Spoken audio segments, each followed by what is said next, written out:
లూకాసు వార్త 23వ అధ్యాయం 34వ వచనంలో మనం చూస్తాం. యేసు తండ్రి వీరేమి చేయుచున్నారో వీరెరుగురు కనుక వీరిని క్షమించమని చెప్పాను. దేవునికి స్తోత్రం. హల్లెలూయా. యేసుక్రీస్తు ప్రభువారు సిలువలో పలికిన మొదటి మాట ఏంటండి? వీరేమి చేయుచున్నారో వీరెరుగురు కనుక వీరిని ఏం చేయమని దేవుడు అడుగుతున్నాడు? క్షమించమని దేవుడు అడుగుతున్నాడు. అంటే ఎవరేం చేస్తున్నారంట? ఆయనను ఎవరైతే సిలువేస్తున్నారో, ఆయన ఎవరైతే హింసలు పెడుతున్నారో, ఆయన ఎవరైతే అనేకమైన మాటల చేత ఎవరైతే అవమానపరుస్తున్నారో వారిని ఏం చేయమని ప్రభువైన యేసుక్రీస్తు వారు సెలవిస్తున్నారు? క్షమించమని సెలవిస్తున్నారు. అయితే ఆయనకి పెట్టిన శ్రమలే కాకుండా 33వ వచనం మనం చదువుకుందాం. వారు కపాలం అనబడిన స్థలమునకు వచ్చినప్పుడు అక్కడ కుడివైపున ఒకనిని ఎడమ వైపున ఒకనిని ఆ నేరస్తులను ఆయనతో కూడా సిలువ వేసిరి. దేవునికి స్తోత్రం. హల్లెలూయా. ఆయనని హింసించి బాధ పెట్టడమే కాకుండా, ఆయనని కొరడా దెబ్బలు కొట్టడమే కాకుండా, చివరిగా వారు చేస్తున్న పని ఏంటంట? యేసుక్రీస్తు ప్రభు వారిని ఎవరి మధ్యలో సిలువ వేశారంట? ఇద్దరు నేరస్తుల మధ్య ఆయన సిలువేశారు. అంటే ఇద్దరు నేరస్తుల మధ్య ఆయన సిలువేశారంటే ఆ నేరస్తులు ఏ తప్పిదం అయితే చేశారో అదే తప్పిదము కూడా యేసుక్రీస్తు ప్రభు వారు చేశారని నిరూపిద్దామని ఏం చేశారు? వాళ్ళు ఆ నేరస్తులు ఇద్దరి మధ్య సిలువ వేసినట్టుగా మనం చూస్తాం. అయితే వారిద్దరూ నేరం చేసే ఆ శిక్షను అనుభవిస్తున్నారు. కానీ ప్రభువైన యేసుక్రీస్తు వారు ఏ నేరం చేయకుండా, ఆయనలో ఏ లోపము లేకుండా, ఆయనలో ఏ తప్పిదము లేకుండా, ఆయన ఏ పాపము చేయకుండా దేనిని అనుభవిస్తున్నాడంట? సిలువను అనుభవిస్తున్నాడు. కనుక వీరు ఏం చేస్తున్నారు, ఏమైతే చేస్తున్నారో వీరిని ఏం చేయమని ప్రభువైన యేసుక్రీస్తు వారు అడుగుతున్నారు? క్షమించమని అడుగుతున్నారు. అంటే వారు ఏం చేస్తున్నారో వారికి తెలియదు అంటారా? తెలిసే కదా. కానీ ప్రభువైన యేసుక్రీస్తు వారు ఏం చెప్తున్నారు? వీరేం చేయుచున్నారో వీరెరుగురు. అనగా ప్రభువైన యేసుక్రీస్తు వారు ఎంత పరిశుద్ధుడో, లేకపోతే ఆయన చేసిన అద్భుత కార్యములు ఏమైతే ఉన్నాయో ఎవరు ఎరుగరంట? ఎవరైతే ఆయన బాధిస్తున్నారో వారు ఎరుగరు. కనుకనే ప్రభువైన యేసుక్రీస్తు వారిని అన్ని ఇబ్బందులు పెడుతూ ఆయన ఏ నేరము చేయకుండానే, ఆయన ఇద్దరు నేరస్తుల మధ్య, అనగా ఆయన ఏ నేరము చేయకుండానే ఆయన ఒక నేరాన్ని చేసే ఆ సిలువను అనుభవించాడని నిరూపిద్దామని ప్రభువైన యేసుక్రీస్తు వారిని ఆ ఇద్దరు నేరస్తుల మధ్య ఆయన సిలువేసినట్టుగా మనం చూస్తాం. గనుక దానిని బట్టి ప్రభువైన యేసుక్రీస్తు వారు మొదటిగా ఏం పలికారండి? వీరేం చేయుచున్నారు వీరెరుగును గనుక వీరిని క్షమించమని ప్రభువైన యేసుక్రీస్తు వారు అడుగుతున్నారు. అయితే మొదటి మాట ద్వారా మనం ఏం నేర్చుకోవాలంటే క్షమాపణ కలిగి మనం ఉండాలి. అంటే మన ఎదుటివారు మనల్ని ఎంత హింసిస్తున్నా కూడా, మన ఎదుటి వాళ్ళు మనల్ని ఎంత బాధ పెడుతున్నా కూడా మన నుండి రావాల్సిన మాట ఏంటండి? క్షమించే హృదయము అనే మాట మన హృదయంలో నుంచి రావాలి. మత్తయి సువార్త 6వ అధ్యాయం 12వ వచనాన్ని మనం ఒకసారి చదువుకున్నట్లయితే, మత్తయి సువార్త 6వ అధ్యాయం 12వ వచనం, మా రుణస్తులను మేము క్షమించిన ప్రకారము మా రుణములను క్షమించుము. దేవునికి స్తోత్రం. హల్లెలూయా. ఈ మాట ఎవరు చెప్తున్నారండి? ప్రభువైన యేసుక్రీస్తు వారు తన శిష్యులకు నేర్పిస్తున్న ప్రార్థనలో ఒక మాట అయినటువంటి మాటే, మా రుణస్తులను మేము క్షమించిన ప్రకారము మా రుణములను క్షమించము. అనగా రుణస్తులు అంటే మన ఏమైతే చెల్లించాలో, లేకపోతే అది పాపమైన కావచ్చు, లేకపోతే మరొకరికి మనం చేయాల్సిన సహాయమైన కావచ్చు, ఏదైతే ఉందో మనం అది ఎప్పుడైతే మనం ఇతరులని క్షమిస్తామో ఆ ప్రకారమే మనకి కూడా అటువంటి క్షమాపణ కలుగుతుందని ప్రభువైన యేసుక్రీస్తు వారు ఇక్కడ స్పష్టంగా ఆయన ప్రార్థనలో నేర్పిస్తున్నారు. అంటే మా రుణస్తులను మేము క్షమించిన ప్రకారము మన రుణస్తులను ఎలా అయితే మనం క్షమించామో అలాగే కూడా మా రుణములను క్షమించమని శిష్యులకు ఈ ప్రార్థన ప్రభువైన యేసుక్రీస్తు వారు నేర్పిస్తున్నారు. అదేవిధంగా ప్రభువైన యేసుక్రీస్తు వారు శిష్యులకు నేర్పించడమే కాకుండా ఆయన సిలువలో చేసిన పని ఏంటండి? మొదటిగా ఆయన శత్రువులను, అనగా ఆయన బాధించిన వారు ఎవరైతే ఉన్నారో, ఆయన్ని అవమానపరిచిన వారు, ఆయన్ని హింసించిన వారు ఎవరైతే ఉన్నారో వారిని మొదటిగా దేవుడు ఏం చేశాడు? క్షమించారు. అంటే క్షమాపణ హృదయంని మనం దేవునిలో మనం చూస్తాం. అదే క్షమాపణ హృదయము ఎవరిలో ఉండాలని దేవుడు కోరుకుంటున్నాడు? మనలో కూడా ఉండాలని దేవుడు కోరుకుంటున్నాడు. కనుక అటువంటి క్షమించే హృదయము మనలో ఉండగలిగితే, అటువంటి క్షమాపణ హృదయము మనము పాటించగలిగితే, ప్రభువైన యేసుక్రీస్తు వారు ఎలా అయితే సిలువలో మరణాన్ని చేయించారో అలాగే కూడా మనం ఈ లోకం అనే ఈ విజయంలో, లేకపోతే ఈ లోకం అనే మనం ఈ శ్రమలలో మనకి కూడా దేవుడు విజయాన్ని దయచేయాలని ఆయన ఆశిస్తున్నాడు. దేవునికి స్తోత్రం. హల్లెలూయా. అలాగే అదే మత్తయి సువార్త 5వ అధ్యాయం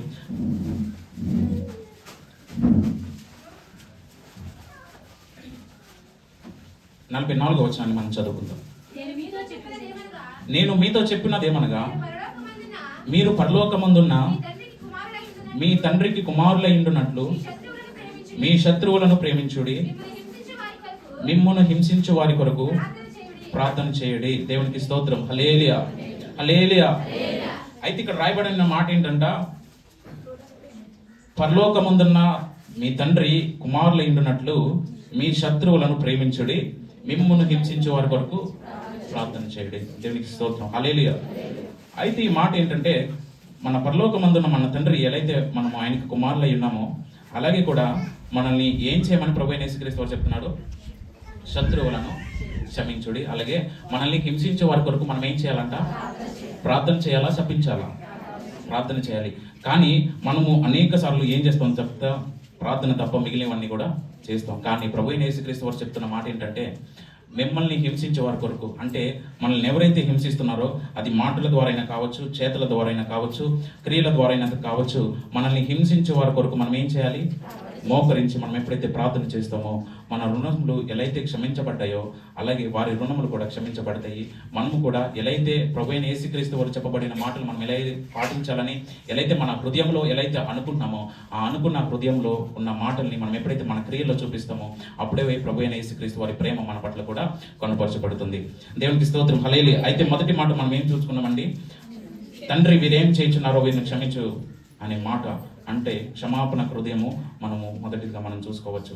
ఎందుకంటే క్షమాపణ లేకపోతే ఒక వ్యక్తి పట్ల మనం ప్రేమ అనేది మనం చూడలేము. కనుక శత్రువుని మనం ఎప్పుడైతే ప్రేమిస్తామో, అప్పుడే మనం శత్రువు పట్ల ప్రేమను కనపరిచేదిగా మనం చూసుకుంటాం. ఒకవేళ మనం క్షమించకుండా ఒక వ్యక్తిని ప్రేమించాలంటే అది జరగని పని, అవునా కదా? క్షమాపణ హృదయం లేకుండా ఒక శత్రువుని కానీ, మనల్ని హింసించే వారిని కానీ మనం ప్రేమించి వారితో మనం సహవాసం చేయాలంటే అది జరగని పని. ఒకవేళ జరిగినా కూడా అది ఎంతో కాలం ఉండదు, అవునా కదా?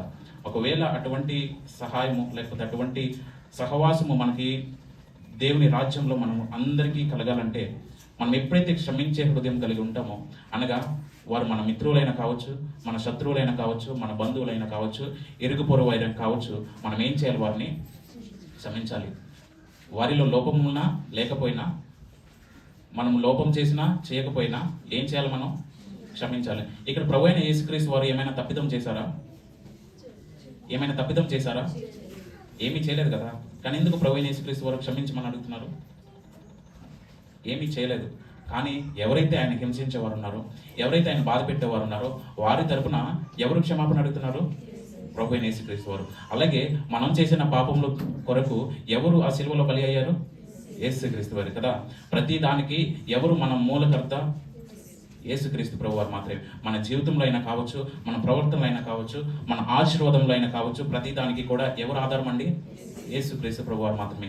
ఆయన లేకుండా మనము ఈ లోకంలో ఏది కూడా చేయలేము. ఆయన లేకుండా మనం జీవించలేము. ఆయన కృప లేకుండా మనం ఏది చేయలేము. కనుక అటువంటి ప్రభు అయిన యేసుక్రీస్తుని కలిగి ఉన్న మనము, ఆయన ఏ మాటలైతే ఆయన చివరిగా పలికినారో ఆ మాటల్ని మనం ఏం చేయాలి? అనుసరిస్తేనే కానీ ఆ మాటలకి విలువ అనేది ఉంటుంది. కనుక మొదటిదిగా క్షమించే హృదయము మనకు ఉండాలని ప్రభువైన యేసుక్రీస్తు కొరకు చెప్తున్నారు. అలాగే మనము ఎప్పుడైతే మన శత్రువుని ప్రేమించి, మనం ఎప్పుడైతే మనం హింసించే వారి కొరకు మనం ఎప్పుడైతే ప్రార్థన చేస్తామో, ఆ ప్రార్థనకి దేవుడు ఏం చేస్తాడు? జవాబు దయచేస్తాడు. ఒకవేళ మనం క్షమించకుండా, ఒకవేళ మనం ఎవరి గురించి ప్రార్థన చేయకుండా మన భక్తి మనం చేసుకుంటూ ఉంటే, మన భక్తికి ఏమైనా విలువ ఉంటుందా? ఎటువంటి విలువ కూడా ఉండదు. కానీ ఒక విలువ కలిగిన జీవితాన్ని, లేకపోతే ఒక విలువైన జీవితాన్ని మనం ప్రభువుకి సమర్పించాలంటే మన జీవితంలో ఏముండాలి? క్షమించే హృదయం ఉండాలి. ఇతరుల గురించి ప్రార్థించగలిగే మనస్సు ఉండాలి. అప్పుడే మనం నిత్య రాజ్యానికి చేరగలే వారసులం అవుతాం. అలాగే రెండవ మాట మనం చదువుకున్నట్లయితే అదే లూకాసు వార్త 23వ అధ్యాయం 43వ వచనం.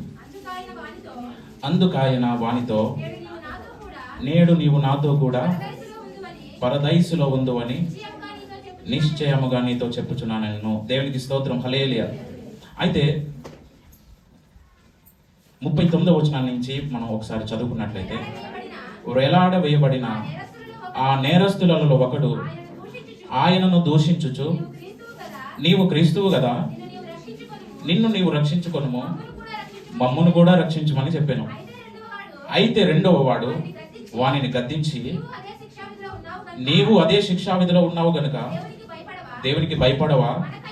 మనకైతే ఇది న్యాయమే, మనము చేసిన వాటికి తగిన ఫలము పొందుచున్నాము గాని ఈయన ఏ తప్పిదమును చేయలేదని చెప్పి ఆయనను చూచి, యేసు నీవు నీ రాజ్యంలోనికి వచ్చినప్పుడు నన్ను జ్ఞాపకం చేసుకోమనెను.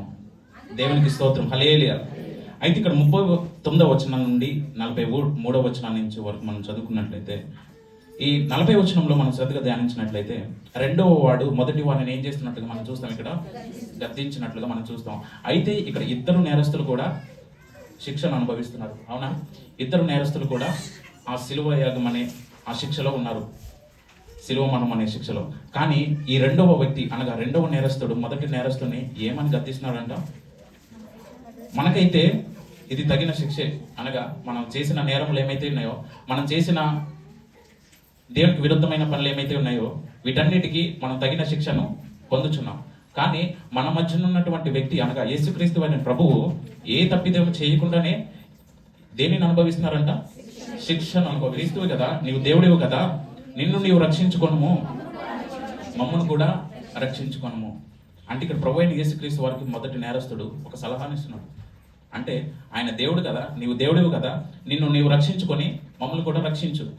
అంటే ఈ మొదటి నేరస్తుడి యొక్క ఉద్దేశం ఏంటంటే, ప్రభు అయిన యేసుక్రీస్తు వారు ఆయన దేవుడు అని ఈ మొదటి నేరస్తుడికి తెలుసు. కానీ ఇతడు ఏమనుకుని ఉండుంటే, ఆయన తన మనసులో ఏమనుకుని ఉండొచ్చంటే, నీవు క్రీస్తువు కదా, నిన్ను రక్షించుకొను, మమ్మల్ని కూడా రక్షించుకోను, అప్పుడు నేను ఇంకా పాపములు చేస్తా. ఎందుకంటే నాకు ఈ శిక్ష తగినదే, కానీ నేను చేసిన నేరములు ఏమైతే ఉన్నాయో అవి ఇంకా నేను చేయాలి, లేకపోతే నేను చేసిన పాపములు ఏమైతే ఉన్నాయో అవి ఇంకా చేయాలి. కనుక ఎలాగో నువ్వు దేవుడు కదా, నీకు శక్తి ఉన్నది కదా, మరణం నుండి తప్పించగలిగే శక్తి నీకు ఉన్నది కదా, సో నన్ను తప్పించుము, నేను ఇంకా పాపంలోనే బతుకుతామనే మనసు ఎవరిలో ఉందంట? మొదటి వ్యక్తిలో. తన మాటలోనే మనం గమనించవచ్చు కదా. ఎందుకంటే నిన్ను నీవు రక్షించుకొనుము, మమ్మల్ని కూడా రక్షించుకొనుము. ఆయన అంటున్న మాట నన్ను రక్షించు ప్రభు అని అడగట్లేదు, నిన్ను నీవు రక్షించుకో, అలాగే మమ్మల్ని కూడా రక్షించు. కానీ ప్రభు అయిన యేసుక్రీస్తు వారు ఈ సమస్త మానవులు ఎలా అయితే ఉన్నామో పాపములతో నిండిపోయిన మనల్ని ఆయన రక్షించాలని ఆయన ఉద్దేశం. అవునా కదా? సమస్త మానవుల కొరకు ఆయన క్షమించాలని, లేకపోతే సమస్త మానవులు చేసిన పాపములు ఏమైతే ఉన్నాయో, లోకం పాపములు మోసుకొని దేవుని గొర్రెపిల్ల అనగా ఆయన ఎలైతే మన పాపములన్నిటినీ మోయిచు మన శిక్షని అనుభవిస్తూ ఎలైతే సిలువను అనుభవించాలనుకున్నాడో ఆ సిలువ అనుభవించవలసిన ఆ విధానము ఈ మొదటి నేరస్తుడికి అర్థం కాలేదు. గనుక ఏమంటున్నాడంట? నిన్ను నీవు రక్షించుకొనుము, మమ్మల్ని కూడా రక్షించుకొనుము, మరలా నేను వెళ్ళి నా పాత జీవితాన్ని నేను కొనసాగిస్తానని మొదటి నేరస్తుని యొక్క ఉద్దేశం. కానీ రెండవ నేరస్తుడు ఏమైతే ఉన్నాడు? రెండవ నేరస్తుడు ఏమంటున్నాడంట? మనకైతే ఈ శిక్ష న్యాయమే, కానీ ఆయనకి ఇది అన్యాయమైనటువంటి శిక్ష. మనం చేసిన నేరములకి ఇది తగిన శిక్షే మనం పొందుచున్నాం. కానీ మన మధ్యన ఉన్నటువంటి క్రీస్తు అనగా ప్రభు అయిన యేసుక్రీస్తు వారు ఎవరైతే ఉన్నారో ఆయన ఏ తప్పిదము చేయకుండానే ఈ నేరాన్ని అనుభవిస్తున్నాడు. అయినప్పటికీ కూడా మనం ఆయనని ఏం చేయకూడదు? తప్పిదం చేయకూడదు. ఆయన గురించి మనం అవమానపరిచే మాటలు మాట్లాడకూడదని ఈ మొదటి వ్యక్తిని రెండవ నేరస్తుడైనటువంటి వ్యక్తి గద్దించినట్లుగా మనం చూస్తాం. అయితే అక్కడ మనం క్షమాపణ హృదయం కూడా మనం చూస్తాం. ఏమని పలుకుతున్నాడంటే రెండవ నేరస్తుడు ఆయనను చూచి, యేసు నీవు నీ రాజ్యంలోనికి వచ్చినప్పుడు నన్ను జ్ఞాపకం చేసుకోనమని, నీ రాజ్యంలోనికి నీవు వచ్చినప్పుడు నన్ను కూడా జ్ఞాపకం చేసుకోనమని రెండవ నేరస్తుడు అడిగినట్లు మనం చూస్తాం. అంటే రెండవ నేరస్తుడు ఎందుకు జ్ఞాపకం చేసుకోమని ఉన్నాడండి? మనం అనేకసార్లు ప్రార్థన చేస్తాం కదా, ప్రభువా ఈ సమయంలో నేను ప్రార్థిస్తున్నాను, నన్ను నీవు జ్ఞాపకం చేసుకో అని మనం ప్రార్థిస్తాం. అవునా కదా? నా కుటుంబాన్ని మీరు జ్ఞాపకం చేసుకోండి, మా పిల్లల్ని మీరు జ్ఞాపకం చేసుకోండి అని మనం ప్రార్థన చేస్తాం. అవునా కదా? ఎందుకు మనం ప్రార్థన చేస్తాం అట్లా? ఎందుకు ప్రార్థన చేస్తాం జ్ఞాపకం చేసుకోమని? అంటే ప్రభువుకు తెలియదా మన అవసరతలు ఏమై ఉన్నాయో, లేకపోతే మన అవసరతలు, మన పాపములు కానీ, మన ఏ ఆశీర్వాదం కావాలో, మనం దేని గురించి ఎదురు చూస్తున్నామో అది ప్రభు అయిన యేసుక్రీస్తు వారికి తెలియదు అంటారా? మనం జ్ఞాపకం చేయాలా? కానీ జ్ఞాపకం చేయడం అంటే మనం ప్రత్యేకంగా దేవునికి మనము దాని అవసరతను చెప్పకుండానే ఒక జ్ఞాపకం చేసుకోమని ఒక మాట చెప్పగానే దేవునికి మన జీవితంలో ఉన్న అవసరత ఏదో మనకు తెలుస్తుంది. కనుక అదే విధముగా ఈ నేరస్తుడికి అవసరమైనటువంటిది ఏంటంట? ఆ పరలోక రాజ్యంలో రాజ్యం కొరకు, అలాగే లేకపోతే ఆ నిత్య రాజ్యంలో జీవించే కృపను నాకు దయచేయమని ఎవరు అడుగుతున్నారు? రెండవ నేరస్తుడు. అనగా నీవు నీ రాజ్యంలోనికి వచ్చినప్పుడు నన్ను నీవు జ్ఞాపకం చేసుకో. అనగా భూలోకమందు నేను శిక్షను అనుభవించినప్పుడు నా పక్కన ఒక నేరస్తుడు ఉన్నాడు. ఆ నేరస్తుడు సిలువపై ఎలా అయితే క్షమాపణ పొందాడో ఆ వ్యక్తికి నేనేం చేయాలని ప్రభు జ్ఞాపకం చేసుకుంటాడు పరలోక రాజ్యంలో? అతనిని రక్షించాలి. ఎందుకంటే అతడు నేరం చేసి సిలువ మరణాన్ని పొందక ముందు అతడు ఏం చేయబడ్డాడు? క్షమించబడ్డాడు. తన పాపములు ఒప్పుకున్నాడు. ఇతరుల్ని అనగా ఇతర నేరస్తుడు ఏమైతే ఉన్నాడో ఆ వ్యక్తిని గద్దించగలిగే మనస్తత్వంలో వచ్చింది. అటువంటి ధైర్యము అలాగే దేవుని యందు భయం అతనికి ఉన్నది గనుక అతనిని నేను రక్షించాలని ప్రభువు జ్ఞాపకం చేసుకుని ఉండొచ్చు. గనుక అటువంటి జ్ఞాపకం చేసుకోమని రెండవ నేరస్తుడు ప్రభు అయిన యేసుక్రీస్తు వారిని కోరుచున్నాడు. గనుక అటువంటి కృప అనగా అటువంటి పశ్చాత్తాప హృదయము, అటువంటి గద్దించే హృదయము మనలో ఎప్పుడైతే ఉంటుందో ప్రభు అయిన యేసుక్రీస్తు వారు ఎలా అయితే ఆ రెండవ నేరస్తుని ఎలా అయితే క్షమించి అతనికి నిత్య రాజ్యాన్ని ఇవ్వగలిగారో మనకి కూడా ఆయన నిత్య రాజ్యాన్ని ఇవ్వాలని ఆశపడుతున్నాడు. కానీ ఆ నిత్య రాజ్యానికి ఇచ్చే ముందు మనం ఏం చేయాలి? క్షమించాలి మొదటిగా. రెండవది మనం ఏం చేయాలి? ప్రార్థించాలి. ఆ నిత్యరాజ్యం కొరకు మనం ఎప్పుడైతే మనం క్షమించి మన హృదయాన్ని మనం సిద్ధపరచుకొని మనము ఇంతవరకు చేసిన తప్పిదములు అయినప్పటికీ కూడా వాటిని మనం విడిచిపెట్టి మనం ఎప్పుడైతే ప్రభువుతో ఒక ఒప్పందాన్ని చేసుకుంటామో లేకపోతే ప్రభువుతో ఒక తీర్మానాన్ని చేసుకుంటామో ఆ తీర్మానాన్ని దేవుడు అంగీకరించి మనల్ని కూడా ఆ పరలోక రాజ్యంలో జ్ఞాపకం చేసుకునే కృపను దేవుడు మనందరికీ ఇస్తాడు. అలాగే రెండవ వ్యక్తి చేసిన ఒక మంచి పని ఏంటంటే అతడు ప్రభువుని నిందించకుండా అనగా మొదటి వ్యక్తి నిందించిన కానీ కూడా ఆ రెండవ వ్యక్తి ఎంత మాత్రము ప్రభు అయిన యేసుక్రీస్తు వారిని నిందించుకుండా అతన్ని గూర్చి భయపడి మొదటి వ్యక్తిని గద్దించినట్లుగా మనం చూస్తాం. అటువంటి మంచి వ్యక్తి, మనసు కలిగిన వ్యక్తి దేని ద్వారా మార్పు చెందాడండి? కేవలము ప్రభు అయిన యేసుక్రీస్తు వారు ఆ సిలువలో పాటించిన మౌనం ఏమైతే ఉందో, ఆయన కార్చిన దెబ్బలకి ఆయన ఎంత మాత్రము ఆయన స్వరాన్ని తెరవకుండా, ఆయన కార్చిన దెబ్బలకి ఆయన పొందిన శిక్షకు ఆయన ఎంత మాత్రము స్వరాన్ని తెరవకుండా ఎలా అయితే మౌనంగా ఆ శిక్షను అనుభవిస్తున్నారో ఆ ప్రేమే ఆ వ్యక్తిని క్షమాపణ కలిగే హృదయానికి మార్చగలిగింది. ప్రభు అయిన యేసుక్రీస్తు వారికి పొందిన దెబ్బలు మనము తలుచుకుంటేనే అవి ఎంతో బాధాకరమైనవి. మనము ఒక దోమ కుడితేనే మన చెయ్యి ఎక్కడికి వెళ్తుందండి? ఆ దోమ ఎక్కడైతే కుట్టిందో అక్కడికి వెళ్ళిపోతుంది, అవునా కదా? కానీ ప్రభు అయిన యేసుక్రీస్తు వారికి అటువంటి అవకాశం ఏమీ లేదు. ఆయన పొందిన దెబ్బలు అనగా ఆయనకు కొట్టబడిన కొరడా దెబ్బకు ఆయన చేయి పెట్టుకోవడానికి కూడా లేదు. ఆయన పొందిన దెబ్బలకి కూడా ఆయన తాకగలిగే అవకాశం లేదు. కానీ అటువంటి బాధను అనిపించిన దేవుడు ఆ సిలువలో మౌనముగా ఒక ప్రాణాన్ని, ఒక వ్యక్తిని రక్షించగలిగాడు. గనుక మనకున్న పరిస్థితుల్లో మనం అటువంటి శిక్షను అనుభవించకపోవచ్చు, కానీ అటువంటి జీవితాన్ని మనం జీవించగలిగితే మన క్రియల ద్వారా ప్రభు అయిన యేసుక్రీస్తు వారు ఎలా అయితే ఆయన శిలువ మరణం ద్వారా ఎలా అయితే ఈ లోకానికి విజయాన్ని కలిగించారో మనము కూడా అదే జీవితాన్ని జీవించి మనం ఈ లోకాన్ని జయించే వారంగా అనగా ఈ లోకంలో ఏమైతే మన క్రియలు మనకు అడ్డొస్తున్నాయో, ఈ లోకంలో ఏ క్రియలు అయితే మనల్ని ఆటంకపరుస్తున్నాయో ఆ క్రియలని మనం జయించగలిగితే మనము కూడా ప్రభు అయిన యేసుక్రీస్తు వారు ఎలా అయితే జయ జీవితాన్ని కలిగించిన వారు ఏదైతే ఉన్నాడో మనం కూడా అటువంటి జయ జీవితాన్ని జీవించే వారంగా ప్రభు మనల్ని చేయాలని ఆయన ఏకైక ఆశ. కనుక అటువంటి జీవితము అనగా ప్రభువుకి మాదిరి కలిగిన జీవితం మనం ఎప్పుడైతే జీవిస్తామో, ప్రభువుకి భయపడి మనం ఎప్పుడైతే జీవిస్తామో, మనము నేరములు చేసినా, మనము దోషములు భరిస్తున్నా కానీ కూడా మనం ఎప్పుడైతే దేవునికి భయపడి దేవునికి లోబడి మనం ఎప్పుడైతే ఆయన మాటలు మనం అంగీకరిస్తామో అప్పుడే మనలో క్షమాపణ హృదయాన్ని దేవుడు మన ద్వారా చూస్తాం. మనం హింసించే వారు ఏమైతే ఉన్నారో వారి గురించి మనం ప్రార్థన చేయాలి. అటువంటి మనసు మనకి ఎప్పుడైతే ఉంటుందో అప్పుడే మనం కూడా ఆయన ఎలా అయితే రెండవ నేరస్తుడు ఎలా అయితే ఆ పరదేశంలో జ్ఞాపకం చేసుకోమని చెప్పగలిగాడు, మనం కూడా ఆ మాటని చెప్పగలిగితే ప్రభు అయిన యేసుక్రీస్తు వారు కూడా మనల్ని కూడా ఆ పరలోక రాజ్యంలో చేర్చుకోవాలని ఆయన ఆశపడుతున్నాడు. కనుక దానికంటే ముందు మనము తగిన జీవితం జీవించగలిగితే మనందరికీ ఆ నిత్య రాజ్యాన్ని దేవుడు ఇవ్వాలని ఆయన ఆశపడుతున్నాడు. అయితే మూడవ మాట ఏం పలికారండి? యోహాను సువార్త 19వ అధ్యాయము 26వ వచనం చదువు. 26వ వచనంలో యేసు తన తల్లియు తాను ప్రేమించిన శిష్యుడు దగ్గర నిలుచుండుట చూసి, అమ్మ ఇదిగో నీ కుమారుడు అని తల్లితో చెప్పాను. అంటే అక్కడ తన ఆత్మను ఎలా అయితే సిద్ధపరచుకుంటున్నాడో అలాగే భూ సంబంధంగా అనగా అతని బాధ్యతను కూడా నిర్వర్తిస్తున్నట్టుగా మనం చూస్తాం. అనగా తన బాధ్యత ఏమైతే ఉందో, తను చేయవలసిన పనులు ఇంకా ఏమైతే ఉన్నాయో ఆ పనులన్నింటినీ, ఆ బాధ్యతలన్నింటినీ ఎవరికి అప్పగించుకున్నట్లుగా మనం చూస్తాం. తాను ప్రేమించిన శిష్యుడు ఎవరైతే ఉన్నారో ఆ శిష్యుడికి అప్పగించినట్లుగా మనం ఇక్కడ చదువుకుంటాం.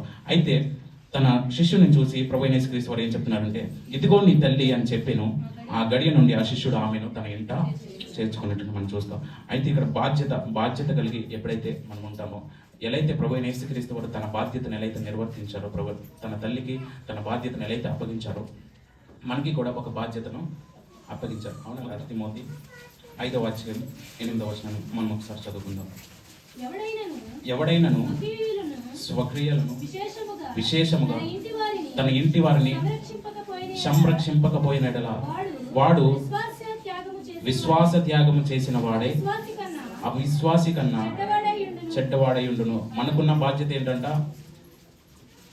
మన సొంత వారిని అనగా మన సొంత ఇంటి వారిని మనం ఒకవేళ సంరక్షించుకోలేకపోతే మనం ఎవరికన్నా చెడ్డవారమై ఉన్నామంట, అవిశ్వాసి కన్నా.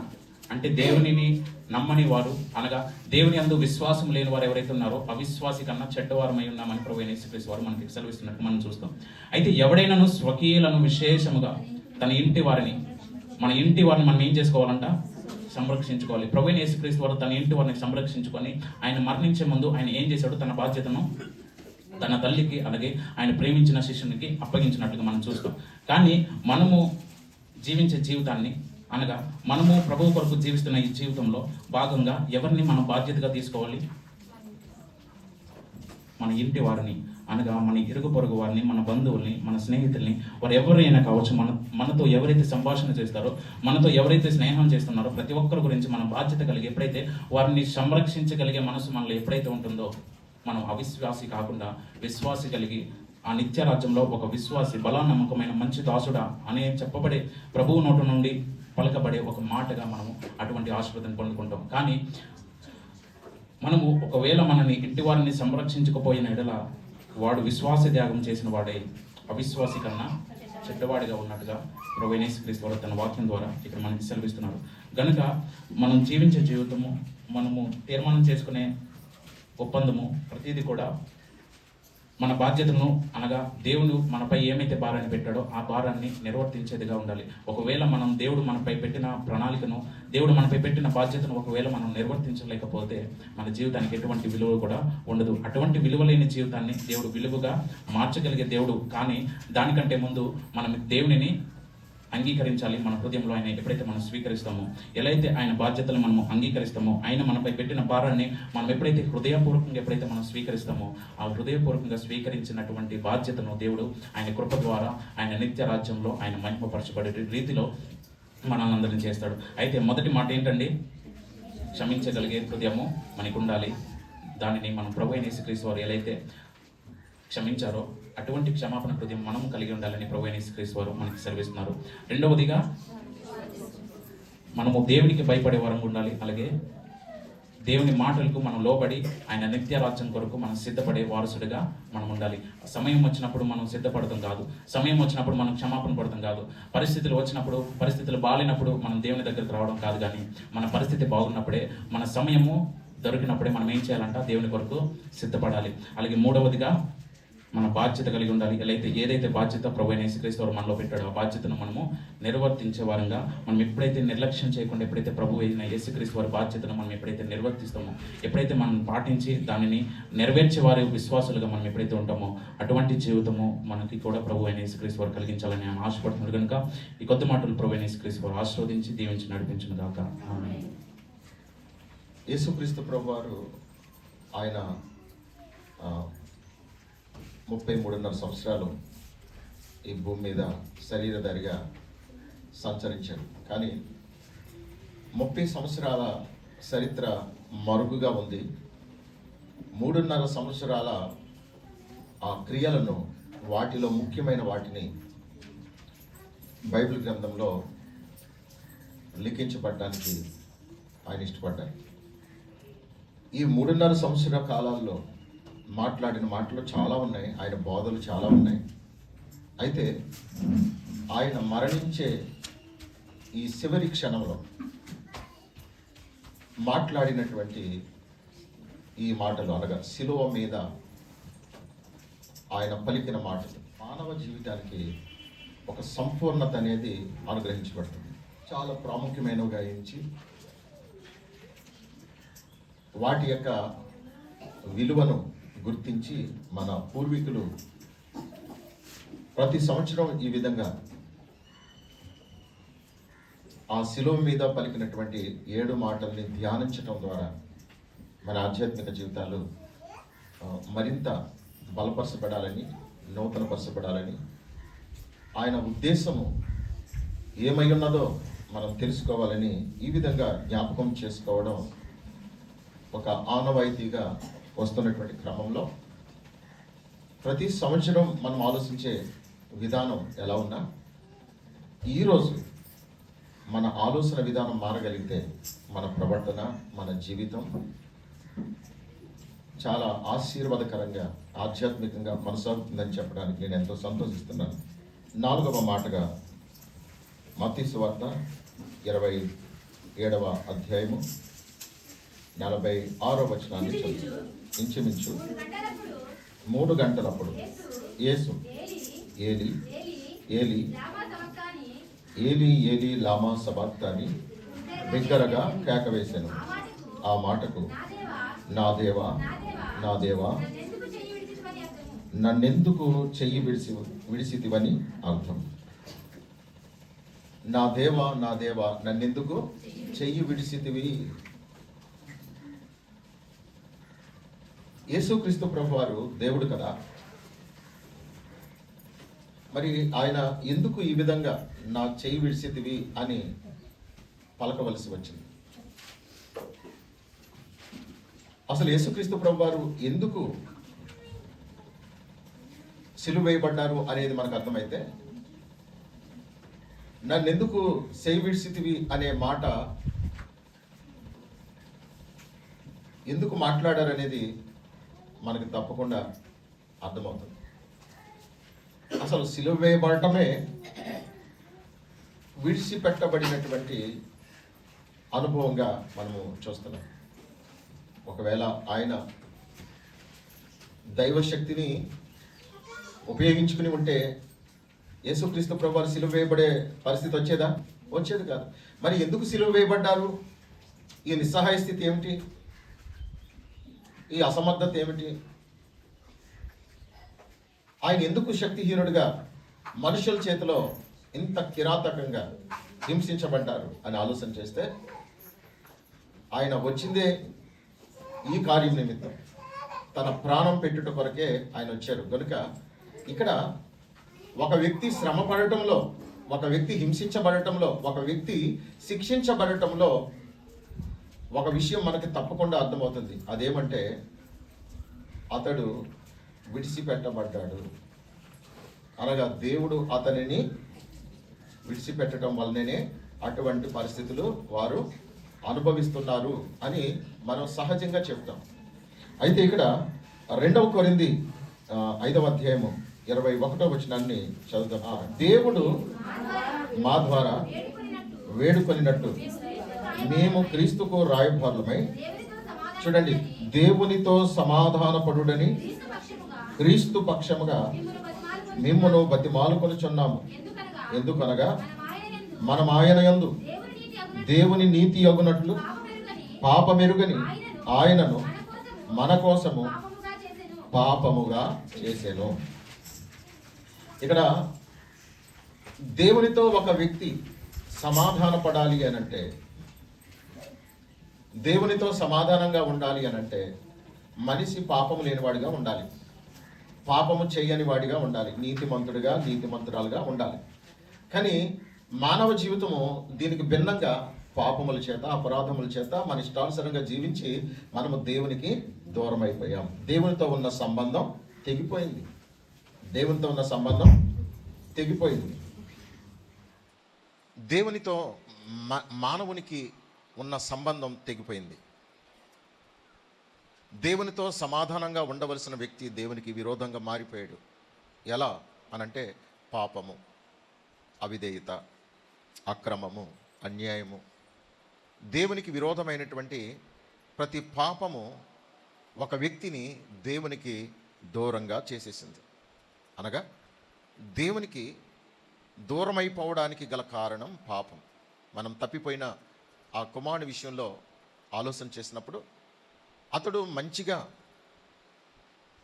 ఒక శ్రేష్టమైన జీవితాన్ని జీవించినంత వరకు తండ్రితో ఉన్నాడు. అతనిలో ఎప్పుడైతే ఒక దుర్బుద్ధి పుట్టిందో, దురాలోచన వచ్చిందో, అతడు తండ్రికి దూరం అయిపోవడానికి అది కారణమైంది. తండ్రి దూరం అవ్వలేదు, కానీ తనే దూరం అయిపోయాడు.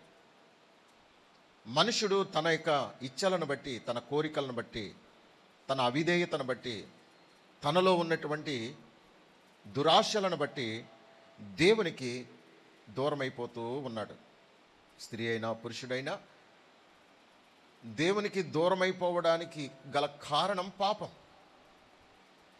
ఈ లోక సంబంధమైనటువంటి కోరికలు, వ్యర్థమైన కోరికలు, వ్యర్థమైన జీవితం అతనిని లేక ఆమెను దేవునికి దూరం చేసేస్తున్నాయి.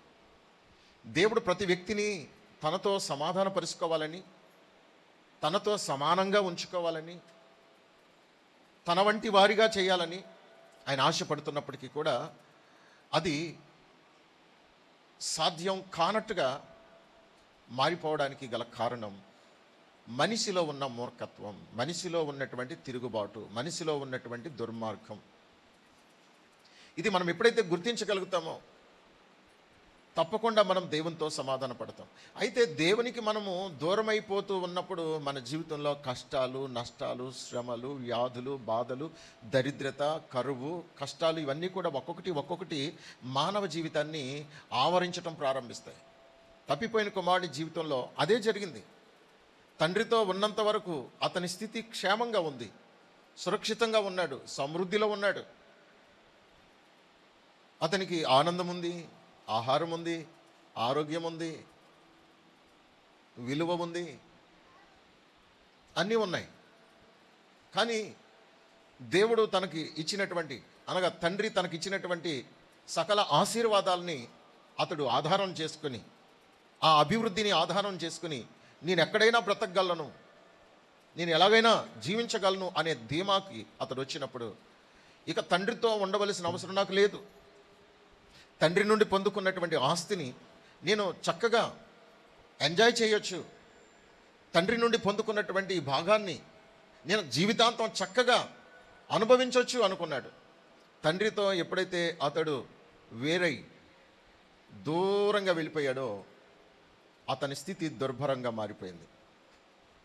అలాగే దేవునితో ఉన్నప్పుడు దేవుడు మనకిచ్చిన ఆశీర్వాదాలను అన్నీ అనుభవిస్తూ, దేవుడిచ్చిన వాటితో మనం బ్రతుకుతూ, ఇక దేవుని అవసరం నాకు లేదు అని దేవునికి దూరం అయిపోతే, అనగా ఒక ప్రార్థన లేదు, ఆరాధన లేదు, ఒక వాక్య ధ్యానం లేదు,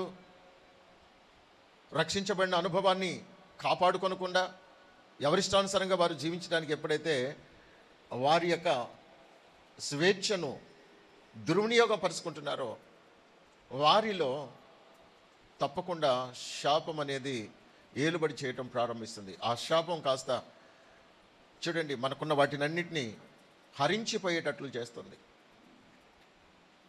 ఒక వ్యక్తి దేవుని విడిచిపెట్టేస్తే ఆ వ్యక్తి జీవితం దుర్భరంగా మారుతుంది, శాపంగా మారుతుంది. కానీ మానవుడు ఏమనుకుంటున్నాడంటే నాకు దేవుడు అవసరం లేదు అన్నట్టుగా, తనకిష్టమైనట్టుగా, తనకు నచ్చినట్టుగా, తన మనసు ఆశించినట్లుగా తన శరీర కోరికల్ని తీర్చుకుంటూ దేవునికి దూరం అయిపోయినటువంటి ఆ పరిస్థితుల్ని కనపరుస్తూ ఉన్నారు. అయితే వీటిని బట్టి వచ్చే నష్టం అంతా ఇంత కాదు. కొంతకాలం బాగానే ఉండొచ్చు, కానీ ఆ తదుపరి వారి జీవితాన్ని శాపం ఏలుబడి చేస్తుంది. ఒకవేళ ఈ భూమి మీద బ్రతికినంతకాలం, ఒకవేళ చక్కటి అభివృద్ధితోనూ అన్ని సౌకర్యాలతోనూ చక్కగా హాయిగా బ్రతికినట్టు ఉండొచ్చు, కానీ తన మరణానంతరం వారు తప్పకుండా ఆ నిత్య నాశనానికి, ఆ నరకానికి వెళ్ళిపోయే ప్రమాదం ఉంది. ఆ విధమైనటువంటి ఆ నష్టాన్ని మానవ జీవితంలో పొందకుండా ఉండటం కోసమే ప్రభువైన యేసుక్రీస్తు వారు ఈ లోకానికి వచ్చి ఆయన ఈ శిలువ మరణం పొందటానికి, ఆ శిలువ మరణం పొందే సమయంలో మరి దేవుడు చెయ్యి విడిచినట్టుగా ఇక్కడ మనం చూస్తాం. అనగా సమస్త మానవాళి యొక్క పాపాలను యేసుక్రీస్తు ప్రభువారు తన మీద వేసుకోవటం ద్వారా ఇక్కడ దేవునికి విరోధి అయిపోయినట్లుగా మనం చూస్తాం. అనగా దైవ నియమానికి విరోధంగా ఉన్నట్లుగా మనం చూస్తాం. దేవుని సహాయం కోల్పోయినట్లుగా మనం చూస్తాం. అంటే ఒక వ్యక్తి పాపములో ఉన్నప్పుడు, అంటే యేసుక్రీస్తు ప్రభువారు సిలువ వేయబడ్డానికి గల కారణం ఏంటంటే అందరి పాపాలు నా మీదే వేసుకుంటానని ఆయన మీద వేసుకోవటం వలన ఆయన ఇప్పుడు పాపముగా చేయబడ్డారు, పాపిగా చేయబడ్డారు, శాపగ్రస్తుడిగా చేయబడ్డారు. అందుకే ఇక్కడ దేవుని కోపము ఆయన మీద ఉన్నట్టుగా నన్నెందుకు విడిచిపెట్టావు అనే మాటను ఉపయోగించటం చూస్తాం. అంటే ప్రతి వ్యక్తి గ్రహించవలసిన విషయం ఏంటంటే, ఎవరైనా దేవునికి విరోధమైన తప్పు లేక పాపము చెడుగు చేసినప్పుడు ఆ వ్యక్తి దేవునికి దూరమైపోయారు అని అర్థం. దేవునికి విరోధంగా వారి జీవితం శపించబడినదిగా, అది దేవుని దృష్టికి అసహ్యమైనదిగా, ఆయన కోపాన్ని భరించవలసినదిగా ఇక్కడ మనం అర్థం చేసుకోవచ్చు. అనగా యేసుక్రీస్తు ప్రభువారు నన్నెందుకు చేయి విడిసితివి అని ఆయన చెప్పడంలో ఆంతర్యం ఏమిటి అనంటే, ఎవరైనా ఒకవేళ నేను ఈ సిలువ మరణాన్ని అనుభవించిన తర్వాత కూడా మీరు పాపం చేయాలనుకుంటే, మీరు రక్షణ పొందిన తర్వాత కూడా, బాప్తిసం పొందిన తర్వాత కూడా, నా సన్నిధికి వచ్చిన తర్వాత కూడా మీరు ఏదైనా తప్పు చేయాలి, పాపం చేయాలి, చెడుగా జీవించాలి అని అనుకుంటే, దేవుడు మిమ్మల్ని విడిచిపెట్టేశాడు అనే విషయాన్ని మాత్రం మీరు మర్చిపోవద్దు. దేవుడు విడిచిపెట్టేసినా పర్వాలేదు అనుకుంటేనే మరలా మీరు మీ ఇష్టానుసారంగా జీవించండి, మీకు నచ్చినట్టుగా జీవించండి. మీరు నచ్చినట్టుగా జీవించారంటే దేవుడు మిమ్మల్ని విడిచిపెట్టేస్తారు. మీరే విడిచిపెట్టేశారు ఆల్రెడీ. మీరే విడిచిపెట్టేసినప్పుడు ఇక దేవునికి ఏంటి? ఆయన కూడా విడిచిపెట్టేస్తారు. దేవుడు విడిచిపెట్టేస్తే జీవితం చాలా ఘోరంగా మారిపోతుంది. ఇంకా నిన్నెవరూ రక్షించలేరు. దేవుణ్ణే వదిలిపెట్టుకుంటే, దేవుణ్ణే కాదనుకుంటే, దేవుడు చెప్పింది చేయకుండా నా ఇష్టం, నేను ఎలాగైనా బ్రతకగలను, నేను ఎలాగైనా జీవిస్తాను, నా ఇష్టం అనుకునే మూర్ఖత్వంలోకి వెళ్ళిపోతే నీవు దేవుణ్ణి వద్దనుకుంటున్నావు, దేవుణ్ణి కాదనుకుంటున్నావు, దేవుణ్ణి విడిచిపెట్టేశావు, దేవునికి దూరం అయిపోయావు. దేవునికి దూరం అయిపోతే ఇక దేవుడే నిన్ను రక్షించకపోతే నిన్ను ఎవరు కాపాడుతారు? దేవుడే నిన్ను విడిచిపెట్టేస్తే నిన్ను ఎవరు ఆదుకుంటారు? అందుకే దేవుణ్ణి ఎన్నడూ కూడా విడిచిపెట్టే పరిస్థితులు తెచ్చుకోకూడదు. అందుకే ఆయనకు భయపడి జీవించాలి, లోబడి జీవించాలి, నమ్మకంగా జీవించాలి. నాకు ప్రార్థన అక్కర్లేదు, వాక్యం అక్కర్లేదు, ఆరాధన అక్కర్లేదు, వర్తమానం అక్కర్లేదు, నాకు భక్తి అక్కర్లేదు అనే మూర్ఖత్వంలో ఎవరైతే జీవిస్తున్నారో వారికి తెలియకుండానే దేవుణ్ణి తెగదెంపులు చేసుకుని జీవిస్తున్నారు. అందుకే పౌలు గారు ఇక్కడ ఈ చక్కటి వాక్య లేఖనాన్ని మనకు అర్థమయ్యేటట్లుగా వివరిస్తున్నారు. దేవునితో సమాధానపడుడని క్రీస్తు పక్షముగా మిమ్మను బతిమాలుకొనుచున్నాము. ఎందుకనగా మనం ఆయన యందు దేవుని నీతి అగునట్లు పాపమెరుగని ఆయనను మన కోసము పాపముగా చేశాను. ఇప్పుడు యేసుక్రీస్తు ప్రభువారు మన కొరకు పాపముగా చేయబడ్డారు. మన కోసం పాపముగా చేయబడ్డారు గనుక ఇప్పుడు ఆయన దేవుని సహాయతను కోల్పోయారు. అయితే ఇక్కడ మనం గ్రహించవలసిన విషయం ఏంటి అనంటే, నేను ఎట్టి పరిస్థితుల్లో కూడా దేవుని యొక్క సన్నిధిని పోగొట్టుకోకూడదు, దేవుని సహవాసాన్ని పోగొట్టుకొనకూడదు. దేవుడు చెప్పినట్టుగా నేను ఎల్లప్పుడూ నమ్మకంగా బ్రతకాలి. లేని పక్షంలో ఆయన నన్ను విడిచిపెట్టేస్తారు. నేను పాపముగా చేయబడితే ఆయన నన్ను పూర్తిగా విడిచిపెట్టేస్తారు. చూడండి, యేసుక్రీస్తు ప్రభువారు మన కొరకు పాపముగా చేయబడ్డారు. మన కొరకు పాపముగా చేయబడి మన పక్షాన ఆయన ఆ శిక్షను భరించి, మనము ఏ శిక్ష అనుభవించక్కర్లేనటువంటి ఒక నీతి కలిగినటువంటి, పరిశుద్ధత కలిగినటువంటి వ్యక్తులుగా ఆయన యందు ఎవరైతే విశ్వాసం ఉంచారో, యేసుక్రీస్తు నందు మనందరము నీతిగా చేయబడ్డాం, పరిశుద్ధులుగా చేయబడ్డాం. అనగా మన సమస్త విధమైన దోష శిక్షణ అయినా మాఫీ చేశారు, కొట్టివేశారు. మన నిమిత్తము ఆయన దేవుని ఉగ్రత అనుభవించి, దైవోగ్రత అనుభవించి, ఆ దైవ కోపాన్ని ఆయన భరించి మనకు క్షమాపణిచ్చారు. నీతిమంతులుగా, పరిశుద్ధులుగా చేయడానికి మనకి ఇట్టి గొప్ప అర్హతనిచ్చారు. యోహాను సువార్త 8వ అధ్యాయము 46వ వచనం. నా యందు పాపమున్నదని మీలో ఎవడో స్థాపించును. దేవునికి స్తోత్రం. హల్లెలూయా. యేసుక్రీస్తు ప్రభువు వారు స్వయంగా చెప్పినటువంటి మాట ఇది. వాస్తవంగా యేసుక్రీస్తు ప్రభు వారిలో ఏ పాపము లేదు. ఏ పాపము లేనటువంటి పరిశుద్ధుడైనటువంటి దేవుడు ఆయన పాపముగా చేయబడ్డారు. ఎవరి కోసం అంటే మన కోసం. మన కోసము పాపముగా చేయబడ్డారు. వాస్తవానికి ఆయన యందు ఏ పాపము లేదు. ఆయన సవాల్ చేశారు, సాలం చేశారు. నాలో పాపం ఉన్నదని మీలో ఎవడు స్థాపించును? ఎవడు రుజువుపరుస్తాడు? కమాన్ రండి, రుజువుపరచండి. నాలో పాపం ఉందని, నా నోటి మాటలో పాపం ఉందని, నా ప్రవర్తనలో పాపం ఉందని, నా క్రియల్లో పాపం ఉందని ఎవరు నిరూపిస్తారు? ఎవరు రుజువుపరుస్తారు? రండి నిరూపించండి అని యేసుక్రీస్తు ప్రభువారు సాలం చేశారు. గల కారణం ఏంటంటే ఆయనలో పాపం లేదు కనుక. మరి పాపం లేని ఆయన పాపంగా చేయబడ్డారు. ఎందుకని? నిన్ను నన్ను పరిశుద్ధులుగా చేయాలని, నీతిమంతులుగా చేయాలని, దేవునితో సమాధానపరచాలని. పాపము లేని దేవుడు పాపంగా చేయబడి మన కొరకు శిక్షను, దేవుని కోపాన్ని భరించి దేవునితో మనల్ని సమాధానపరచాలని ఆయన ఆశపడుతుంటే, ఆయన అనుగ్రహించినటువంటి ఈ గొప్ప సదవకాశాన్ని ఎరిగి ఉండి కూడా మనం ఇంకా దేవునికి దూరంగా పాపంలో ఉంటానంటే ఇంకా మనకంటే పిచ్చోళ్ళు ఎవరైనా ఉంటారండి? మనకంటే మూర్ఖులు ఎవరైనా ఉంటారా? అందుకే దేవునితో సమాధానపరచడానికి ప్రభువైన యేసుక్రీస్తు వారు మన కొరకు సిలువలో పాపముగా చేయబడ్డారు. సిలువలో పాపముగా చేయబడి, ఇదిగో ఇలాంటి పాపముల చేత నేను దేవుని కోపానికి గురి అయి దేవుడు నా చెయ్యి విడిచిపెట్టేసినంత పని అయ్యింది.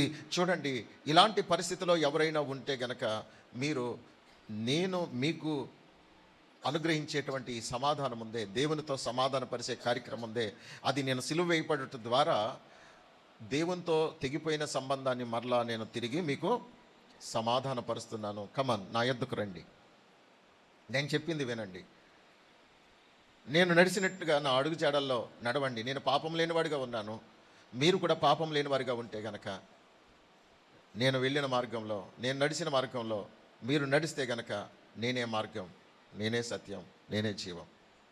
నేను వెళ్ళే మార్గంలో మీరు కూడా రండి. నేను చెప్పే సత్యాన్ని విని విశ్వసించి ఆ ప్రకారంగా జీవించండి. అప్పుడు మీకు మరణకరమైన స్థితి నుండి జీవానికి మిమ్మల్ని నేను నడిపిస్తాను అని యేసయ్య చెప్పారు. ప్రియులరా, చూడండి, హెబ్రీ పత్రిక 4వ అధ్యాయం 15వ వచనం చదువుదాం. మన ప్రధాన యాజకుడు మన బలహీనతల యందు మనతో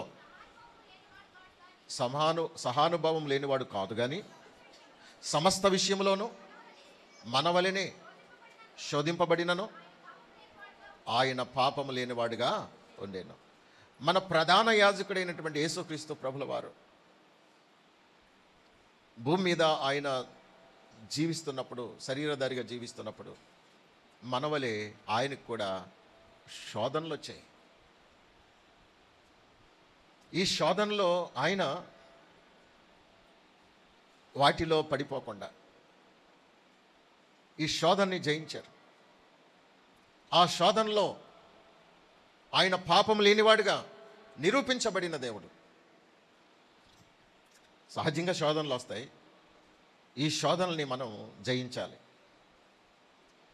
ఇదిగో చూడు, ఇది ఎంత బాగుందో అని అపవిత్రమైన వాటిని చూపించే ప్రయత్నం సాతానుడు మనల్ని శోధిస్తూ పాపంలో పడవేయటానికి ప్రయత్నం చేస్తూ ఉంటాడు. కానీ ఆ అపవాది మన మీద ప్రయోగించేటువంటి ఆ శోధనలు ఏవైతే ఉన్నాయో వాటిని ఏమాత్రం కూడా మనము ఇష్టపడకుండా, ఆకర్షించబడకుండా వాటిని మనము జయించాలి.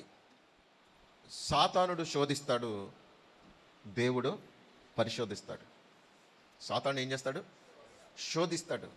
ఇదిగో ఈ తప్పు చెయ్యి, ఈ పాపం చెయ్యి, ఇది చూడు, ఇది విను, ఇలా మాట్లాడు, ఇలా అనుభవించు అని పాప సంబంధమైన వాటిని మన ఎదుట పెట్టి మనకి లేనిపోని ఆలోచనలన్నీ కలగజేసి శోధిస్తూ ఉంటాడు. ఎందుకనంటే మనల్ని పతనం చేయటానికి, మనల్ని పాడు చేయటానికి, మనల్ని నాశనం చేయటానికి, మనల్ని నరకానికి తీసుకుని వెళ్ళటానికి వాడు మనల్ని శోధిస్తూ ఉంటాడు. అంటే సాతాను శోధన మనల్ని పాపానికి ప్రేరేపిస్తుంది, పాపానికి బలవంతం పెడుతుంది సాతానుడు శోధించే శోధన. కానీ దేవుడు పరిశోధిస్తాడండి మనల్ని. దేవుని పరిశోధన ఎలా ఉంటుందంటే, నువ్వు నిజంగా నా బిడ్డవైతే నేను చెప్పినట్టు ఇలా చెయ్యి, అలా చెయ్యి అని మంచి వాటికి ప్రోత్సహిస్తాడండి దేవుడు. మంచి వాటికి ప్రోత్సహించి అలా నువ్వు చేస్తావా చేయవా అని దేవుడు మనలను పరీక్షిస్తాడండి. దేవుడు పరిశోధిస్తే ఆ పరిశోధనలో మనం సక్సెస్ అయితే గనక, పాస్ అయితే గనక ప్రమోషన్ ఇస్తాడండి దేవుడు. కానీ సాతానుడు శోధిస్తాడు, శోధించి ఆ శోధనలో పడిపోతే గనక మనల్ని ఉన్న ఆ మంచి పరిస్థితి నుంచి నాశనానికి దిగజారిపోయేటట్లు చేస్తాడు. చూడండి, దేవుని పరిశోధన ఏమో మన స్థితిని హెచ్చిస్తుంది, సాతానుని యొక్క శోధన మన స్థితిని దిగజారిపోయేటట్లు చేస్తుంది. బాగా అర్థం చేసుకోండి, సాతానుని శోధించే శోధనట మనమున్న మంచి పరిస్థితి నుండి మనల్ని పతనం చేస్తే, దేవుని యొక్క పరిశోధన మనమున్న స్థితి నుండి ఇంకా పై స్థాయికి తీసుకుని వెళ్ళటానికి ప్రమోట్ చేయబడుతుంది. ఆమేన్, హల్లెలూయా. చూడండి, యోబుని దేవుడు పరిశోధించిన తర్వాత, అంటే ఒక ప్రక్క సాతానుని శోధిస్తున్నాడు, దేవుడు పరిశోధిస్తున్నాడు. సాతానుని యొక్క శోధన భరిస్తూ దేవుని పరిశోధనలో అతడు పాస్ అయినప్పుడు, ఉత్తీర్ణత సాధించినప్పుడు తన స్థితిని దేవుడు రెండంతలుగా చేశాడు, తన స్థితిని రెట్టింపు చేశాడండి దేవుడు. అందుకే ఇక్కడ మనము శోధించబడుతూ ఉంటాం, సాతానుడు శోధిస్తూ ఉంటాడు. యేసుక్రీస్తు ప్రభువారిని శోధించాడు. ఉపవాసం చేస్తుంటే ఉపవాసానికి భంగం కలిగించాలని, ఇదిగో నువ్వు దేవుని కుమారుడు అయితే ఈ రాళ్లను రొట్టెలుగా చేసి తిని చూద్దాం, నువ్వు దేవుని కుమారుడు అయితే. యేసుక్రీస్తు ప్రభువారు రాళ్లను రొట్టెలుగా చేయలేరా? చేయగలరు. కానీ అక్కడ ఉపవాస దీక్షలో ఉన్నారు. ఆయన ఉపవాస దీక్షలో ఉన్నారు కనుక ఆ రాళ్లను రొట్టెలు చేసుకుని తినవలసిన అవసరం ఆయనకి లేదు. ఎందుకంటే ఉపవాస దీక్ష, అది ఉపవాస దీక్షను భంగపరచాలని సాతానుడు ప్రయత్నం చేస్తున్నాడు. మనకి 3 దినాలు ఉపవాస దినాలు. దయచేసి సహవాసం అందరూ కూడా ఉపవాసం ఉండటానికి ప్రయత్నం చేయండి, ఉపవాసం ఉండటానికి తీర్మానించుకోండి. ఈ సమయంలోనే సాతానుడు ఏం చేస్తాడంటే బిర్యానీ చూపిస్తాడు, ఈ సమయంలోనే ఏదో ఫంక్షన్ చూపిస్తాడు, ఈ సమయంలోనే ఏదో చూపిస్తాడు. వీటికి మనం ఏమాత్రం కూడా ఆకర్షించబడకూడదు. ఎవరు ఏమైనా అనుకోనివ్వండి. మా సహవాసంలో ఉపవాస కూడికలు మరి ప్రకటించారు దైవజనులు, మాకు ఇది ఉపవాస దినాలు కనుక నేనేమి ముట్టుకోను. రాత్రి ఒక సహోదరి మరి దూరదేశం నుండి ఫోన్ చేసింది, అయ్యగారు మరి నేను దూరంగా ఉన్నాను కదా, అయినా మీరు ఉపవాస దినాలు ప్రకటించారు కనుక మరి ఉపవాసం అంటే ఇంకేమీ తినకూడదా, కనీసం ఏమైనా టిఫిన్ చేయొచ్చా అని మెసేజ్ చేసింది. నేను అన్నాను, మరి ఈ ప్రాంతంలో ఉంటే మన ఇష్టమమ్మా, నువ్వు అక్కడ కింద అక్కడ పనిచేస్తున్నావు కనుక నువ్వు అవసరమైతే ఓ పూట టిఫిన్ చేసి ఉపవాసం ఉండు అని తిరిగి మెసేజ్ పెట్టడం జరిగింది. చూడండి, దూరానున్న సహవాసాన్ని ఫాలో అయ్యేటువంటి బిడ్డలు ఉండటం చాలా ఆనందంగా ఉంది, చాలా సంతోషంగా ఉంది. ఈ రోజున మనం ఈ ఉపవాస దీక్షలు అనగా యేసుక్రీస్తు ప్రభువారి యొక్క శిలువ యాగాన్ని జ్ఞాపకం చేసుకుంటూ ఉపవాసం ఉండటం చాలా మేలండి, చాలా ఆత్మీయంగా మనం బలపడటానికి దోహదపడుతుంది. కనుక తప్పకుండా ఈ ఉపవాస దినాల్ని పాటించకుండా మనల్ని ఏదో విధంగా ఆటంకపరచడానికి అపవాది శోధిస్తూ ఉంటాడు. కనుక ఆ శోధనని మనం ఏమాత్రం కూడా పట్టించుకోకుండా మనం నిష్ఠగా ఉంటే, మన మనసులో ఫిక్స్ అయిపోయామనుకోండి ఉపవాసం ఉండాలి అని అనుకుంటే, మనల్ని ఎవ్వరు కూడా ఇక శోధించినా దాన్ని మనం పట్టించుకోకూడదు. మనం ఎప్పుడైతే ఉపవాసం ఉండాలనుకున్నామో మన ఆకలి ఆటోమేటిక్గా చచ్చిపోద్దండి. ఎందుకంటే ఈ బాడీ అంతటికి కూడా సంకేతాలు వెళ్ళిపోతాయి. మనకి 3 దినాలు ఇక ఏమి తినే సెక్షన్ లేదో అని నోరు అనౌన్స్మెంట్ చేస్తుంది, జీర్ణ వ్యవస్థ సెట్ అయిపోద్ది. ఇక అయితే నాకు పని లేదనమాట, 3 దినాలు చక్కగా నాకు రెస్ట్ వచ్చింది అమ్మయ్య అనుకుంటుంది. అది ఇంకేమీ తొందర చేయదు. మనం ఎప్పుడైతే ఫిక్స్ అయిపోయామో మన బాడీ అంతా కూడా సైలెంట్ అయిపోతుందండి. అయితే మనకి ఏ పని లేదు, సర్లే అయితే బాస్ మాకు ఎంత హెల్ప్ చేశాను, సంవత్సరాల తరబడి మేము నిర్విరామంగా పనిచేస్తూనే ఉన్నాం. మాకు ఎప్పుడు రెస్ట్ ఇవ్వట్లేదని, మాకు కనీసం లీవ్ ఇవ్వట్లేదని, ఒక్క సెలవు కూడా ఇవ్వట్లేదని చాలా బాధపడుతున్నాం. ఇంతకాలానికి దయదలిసి మొత్తం మాకు ఈ హాలిడేస్ అన్నమాట. మన శరీరానికి ఏంటి హాలిడేస్. పిల్లలకి సెలవులు ఇస్తే ఎంత ఆనందంగా ఉంటుంది కదా. అబ్బా, ఈ వేసవి సెలవులు కానీ ఏమండి, మధ్య మధ్యలో వచ్చే సెలవులు కానీ, సెలవులు వస్తే ఎంత సంతోషమో వాళ్ళకి. అమ్మయ్య బతికిపోయారా బాబు, ఒక 10 రోజులు, ఒక నెల రోజులు ఏ గొడవ లేదు అనుకుంటారు. అలాగే మన శరీరానికి, మన బాడీకి కూడా ఫాస్టింగ్ అనేది చాలా అవసరం.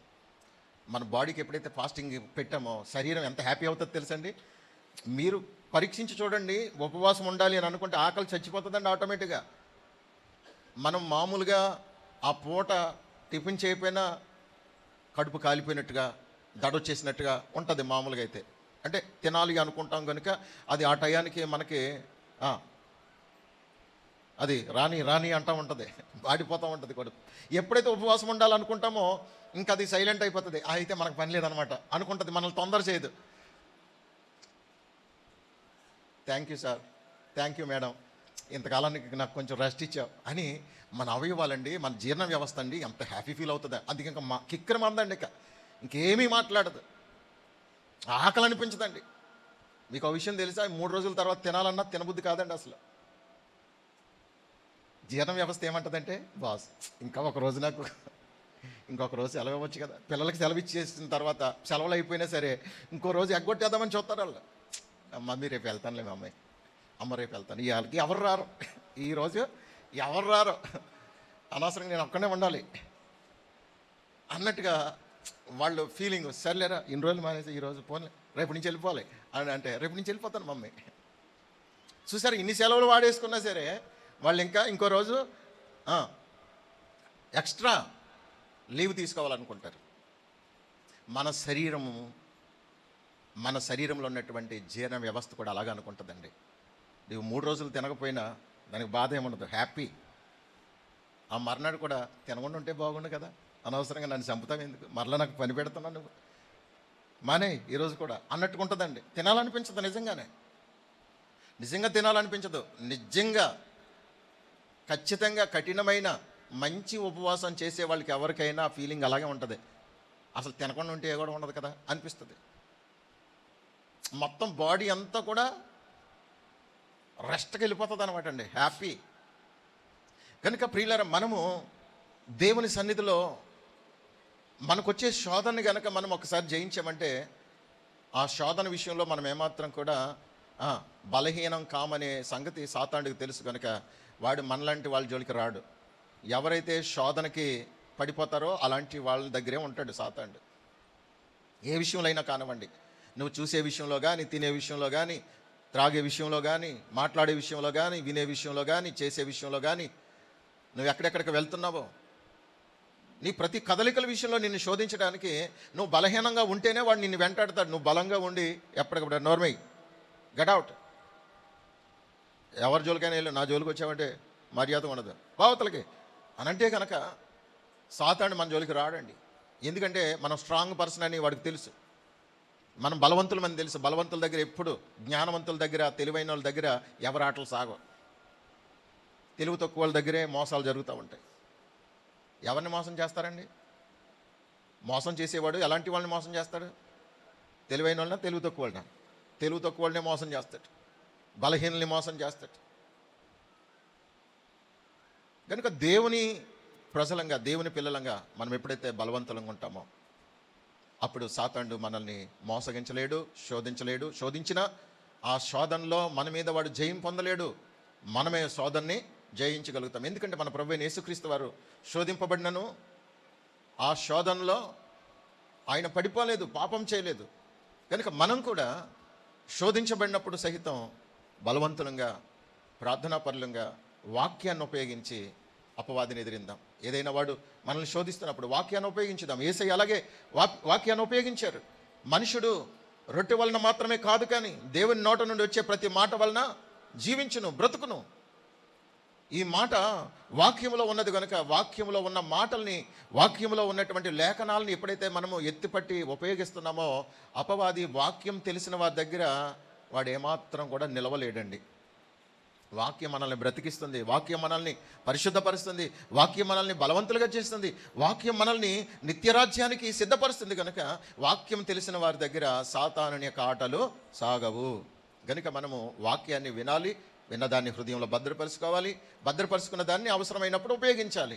అలా మనం జీవించాలి. అప్పుడు మనం బలవంతులుగా, శక్తిమంతులుగా ఉండగలుగుతాం. కనుక యేసుక్రీస్తు ప్రభువారు పాపము లేనట్టుగా, మనము కూడా పాపం లేనట్టుగా జీవించడానికే ఆయన మన కొరకు పాపముగా చేయబడ్డారు, శాపంగా చేయబడ్డారు. ఆయన పాపం లేనివాడైనప్పటికీ మన కొరకు పాపంగా చేయబడి దేవుని చేత చెయ్యి విడిచిపెట్టబడిన స్థితిలో ఆయన బాధపడుతున్నట్లుగా మనం చూస్తాం. కనుక దేవుని మాటను ఎవరైతే వినలేదో, దేవునికి ఎవరైతే లోబడట్లేదో, దేవునికి ఎవరైతే మరి దూరమైపోయేటువంటి క్రియలు చేస్తున్నారో వారందరూ కూడా దేవుని చేత విడిచిపెట్టబడ్డారు అనే విషయాన్ని మర్చిపోవద్దు. అయితే యోహాను మొదటి పత్రిక 3వ అధ్యాయం 5వ వచనాన్ని చదువుదాం. యోహాను పత్రిక, మొదటి పత్రిక 3వ అధ్యాయం 5వ వచనం. పాపములను తీసివేయుటకే ఆయన ప్రత్యక్షమాయను. చూడండి, పాపములను తీసివేయుటకే ఆయన ప్రత్యక్షమయ్యారు. యేసుక్రీస్తు వారు ఎందుకు వచ్చారంటే, పాపము లేనివాడిగా వచ్చి, పాపము లేనివాడిగా జీవించి, మన కొరకు పాపముగా చేయబడి మన పాపాలని తీసివేయటానికి ఆయన పాపముగా చేయబడ్డారు. కనుక పాపాలను తీసివేయటానికి వచ్చినటువంటి దేవుడు మన ప్రభువైన యేసుక్రీస్తు వారు. ఆయన మనలను పరిశుద్ధులుగా చేయటానికే ఈ లోకానికి వచ్చారు. కనుక ఆయన నా దేవా, నా దేవా, నన్నెందుకు చేవిడిసితివి అని బాధపడటంలో ఉన్నటువంటి మర్మం ఏమిటి అనంటే, పాపములో ఉన్న వ్యక్తుల్ని దేవుడు విడిచిపెట్టేస్తాడు. ఇప్పుడు ప్రస్తుతం అందరి పాపాలను యేసుక్రీస్తు ప్రభువారు తన మీద వేసుకోవటం వలన దేవుడు ఆయన్ని విడిచిపెట్టినట్టుగా ఇక్కడ మనకు ఈ మర్మం అర్థమవుతుంది. అనగా ఒకవేళ దేవుడు చెప్పినా నీవు వినకుండా, వద్దన్నది చేసి, చేయమన్నది చేయకుండా ఒకవేళ నిర్లక్ష్యం చేస్తే నువ్వు పాపంలో ఉన్నావు. పాపంలో ఉన్న ఏ వ్యక్తిని కూడా దేవుడు పట్టించుకోడు, విడిచిపెట్టేస్తాడు. దేవుని మాట వింటే నీ కోసం ఎంత గొప్ప కార్యమైన దేవుడు చేస్తాడు. దేవుడా, నువ్వు చెప్పింది నేను చేయను, నా ఇష్టాన్ని నెరవేర్చుకుంటానని ఒకవేళ మూర్ఖంగా ఉన్నావా, దేవుడు నీ ఇష్టానికి వదిలిపెట్టేస్తాడు. అది నిన్ను నాశనానికి నడిపిస్తుంది. ఇంకా దేవుడు కూడా నిన్ను రక్షించడానికి అవకాశం ఉండదు. పశ్చాత్తాపడిన వ్యక్తికి మాత్రమే దేవుడు సహాయం చేస్తాడు. నువ్వు పశ్చాత్తాపడకుండా మూర్ఖంగా ఉన్నంత వరకు దేవుని ఎట్టి పరిస్థితిలో పట్టించుకోడు. నువ్వు పశ్చాత్తాపడితేనే దేవుడు నిన్ను క్షమించి నిన్ను మరలా తిరిగి రక్షిస్తాడు. నీలో పశ్చాత్తాపం రాకుండా మూర్ఖత్వం వెలుబడి చేస్తే నీ నాశనానికి నీవే ఉత్తరవాది. ఇక్కడ యోహాను సువార్త 19వ అధ్యాయము 28వ వచనం 5వ మాట. ఎరిగి లేఖనము నెరవేరునట్లు నేను దప్పికొనుచున్నాను. నేను నాకు దాహంగా ఉంది. మీ జీవితాలు బాగుపడాలని, మీ జీవితాలు పరిశుద్ధపరచబడాలని, మీరు నీతిమంతులుగా మారాలని, మీరు భక్తిపరులుగా మారాలని, మీరు యథార్థవంతులుగా మారాలని నేను ఆశపడుతున్నాను. ఇది నా దాహం. ఆ దాహాన్ని తీర్చేవారు ఎవరు? నా దాహం తీర్చేవారు ఎవరర్రా? ఉన్నారా? ఒక్కరైనా ఉన్నారా? నా దాహం తీర్చే మనసు మీకుందా? యేసయ్య దాహం ఎప్పుడు తీర్చబడుతుందంటే, మనము ఆయన చెప్పినట్టుగా బ్రతికినప్పుడు మాత్రమే ఆయన దాహం తీరుతుంది. యాకోబు బావి దగ్గరకు వచ్చినప్పుడు ఒక స్త్రీ, సమరయ స్త్రీ నీళ్లు చేదుకోవడానికి వచ్చినప్పుడు యేసు ప్రభు వారు అడుగుతున్నారు, అమ్మా కొంచెం నాకు దాహానికి నీళ్ళు ఇస్తావా? ఆమంటది, ఏమయ్యా నీకు బుద్ధి జ్ఞానం ఉందా? నువ్వు చూస్తే యూదుల్లా కనపడుతున్నావు. నేను సమరయ స్త్రీనని నీకు అర్థం కావట్లేదా? మీకు మాకు సంబంధాలు లేవే? మీ యూదులు మమ్మల్ని అంటరాని వారిగా చూస్తారు కదా, నన్ను ఎలా దాహానికి అడుగుతున్నావు?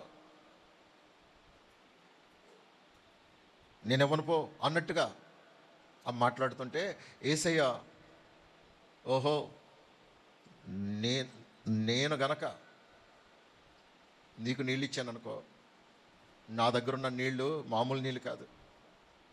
ఆ నీళ్ళు నీకు ఇచ్చాననుకో అసలు ఎప్పటికీ దప్పికొనవు.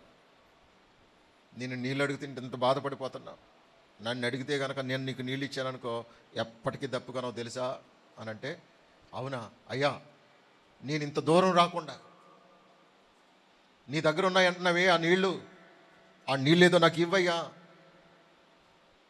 ఎప్పటికీ దప్పికొనని ఆ నీళ్లు నాకు కావాలి, నాకు ఇవ్వయ్యా అని అంటే, ఏసయ్యా అంత తేలిగ్గా నేను ఇవ్వను, నీ పెనిమిటిని తీసుకురా అని చెప్పి ఆమె చరిత్ర అంతా కూడా ఒక క్షణంలో ఇప్పి మొత్తం బట్టబయలు చేస్తామంటే ఆమె పశ్చాత్తాపడుతుంది.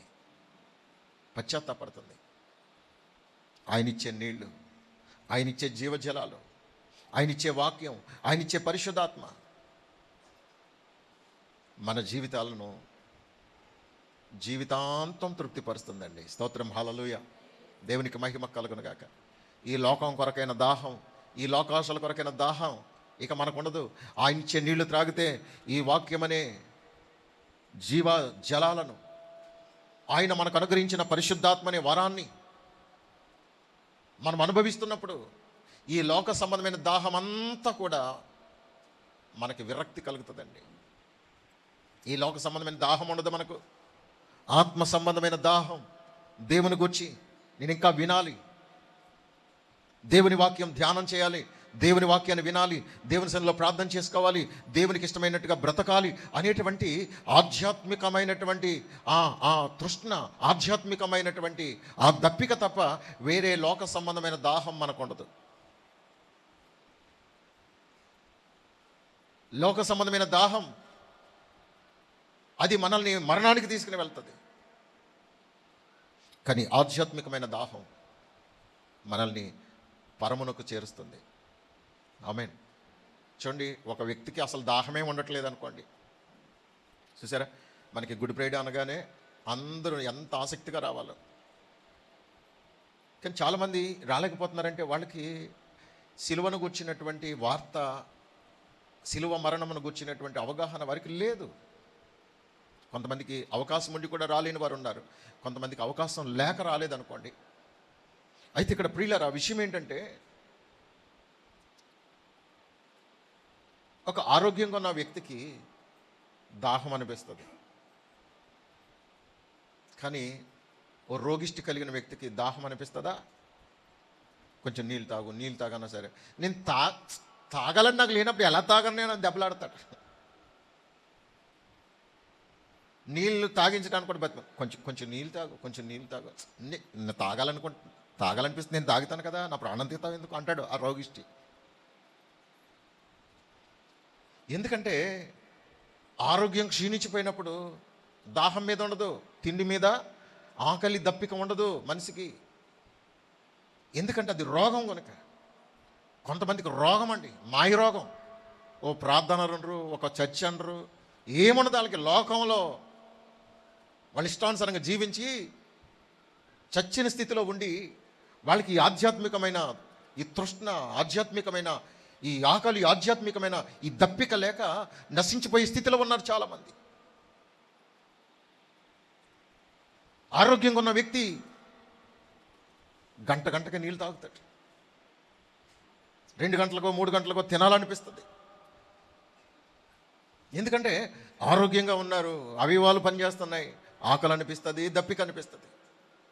రోగం కలిగిన వ్యక్తికి రోజల్లా నీళ్ళు తాగపోయినా ఆశ్చర్యపడనక్కర్లేదు, ఓ రోజంతా తినకపోయినా ఆశ్చర్యపడనక్కర్లేదు, 2 రోజులు తినకపోయినా ఆశ్చర్యపడనక్కర్లేదు, వాళ్ళకి ఏమనిపించదు. ఇక ఆరోగ్యంగా ఉన్న వ్యక్తి తినకపోయినా త్రాగకపోయినా తట్టుకోలేరు.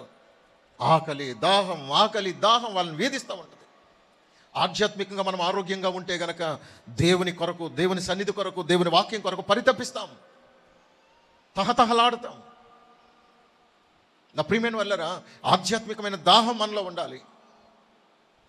ఈ ఆధ్యాత్మికమైన దాహం మనల్ని ఆరోగ్యవంతులుగా ఉంచుతుంది. మనం ఎంత ఈ జీవజలాల్ని, వాక్యం అనే జీవజలాల్ని, పరిశుద్ధాత్మ వరము పొంది ఆ పరిశుద్ధాత్మ చేత నడిపించబడి అనుభవాన్ని ఎవరైతే కలిగి ఉంటారో వారు ఆరోగ్యవంతులుగా ఉంటారు, శక్తివంతులుగా ఉంటారు, బలవంతులుగా ఉంటారు, ఆనందంగా ఉంటారు. యేసయ్య దాహం ఏంటి అని అంటే, మనలో ప్రతి వారు కూడా ఆయన ఆశించినట్లుగా ఆ స్థాయికి ఎదగాలని ఆయన దాహం. అలా ఎవరైతే ఎదుగుతున్నారో వారిని బట్టి ఆయనకి సంతృప్తి. అమ్మాయి నా దాహం తీరింది, నిన్ను బట్టి నా దాహం తీరిందబ్బా, నీలాంటి వాళ్ళు కావాలి నాకని ప్రభు సంతోషిస్తారు. చూడండి, ఎప్పుడైతే ఈ సమరయ స్త్రీ యేసయ్య మాటలు విని పశ్చాత్తాపడి తన కొండను అక్కడ విడిచిపెట్టి, తన శరీర క్రియలు అనేటువంటి ఆ మట్టి కొండను అక్కడ విడిచిపెట్టి, మట్టితో చేయబడినటువంటి ఈ శరీర క్రియల్ని అక్కడ విడిచిపెట్టి, పాపాన్ని విడిచిపెట్టి, లోకాన్ని, వ్యభిచారాన్ని, అపవిత్రతను విడిచిపెట్టి ఊర్లోనికి వెళ్ళి సాక్ష్యం చెప్తుంది. ఇదిగో నా జీవితం మార్పు చెందింది, నేను రూపాంతరం చెందాను, నేను మారు మనసు పొందాను, నేను మనసు మార్చుకున్నాను, నా క్రియలు మార్చుకున్నాను, నా బ్రతుకు మార్చుకున్నాను, నా ప్రవర్తన మార్చుకున్నాను. ఇదిగో నా బ్రతుకును మార్చినటువంటి ఆ మెస్సయ్య దగ్గరికి రండని అందరినీ పిలుచుకుని వచ్చి ఆయన దగ్గర నిలవబెట్టింది.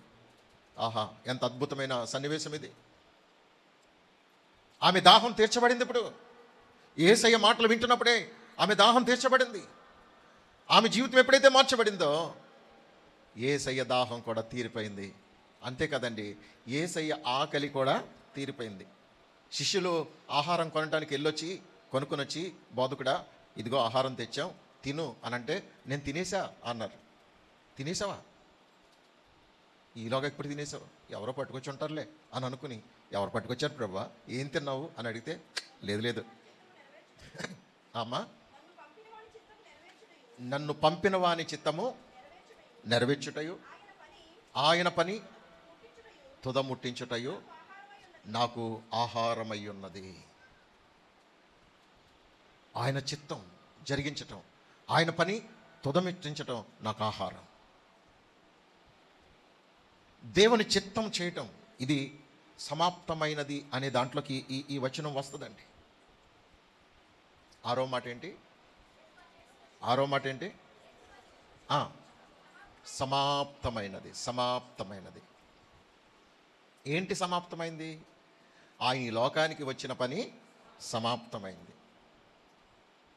ఈ శిలువయాగం చేయటానికే ఆయన ఈ లోకానికి వచ్చారు. ఆ పని శిలువ మీద ఆయన తన ప్రాణం పెట్టడం ద్వారా ముగించబడింది, సమాప్తమైంది, క్లోజ్,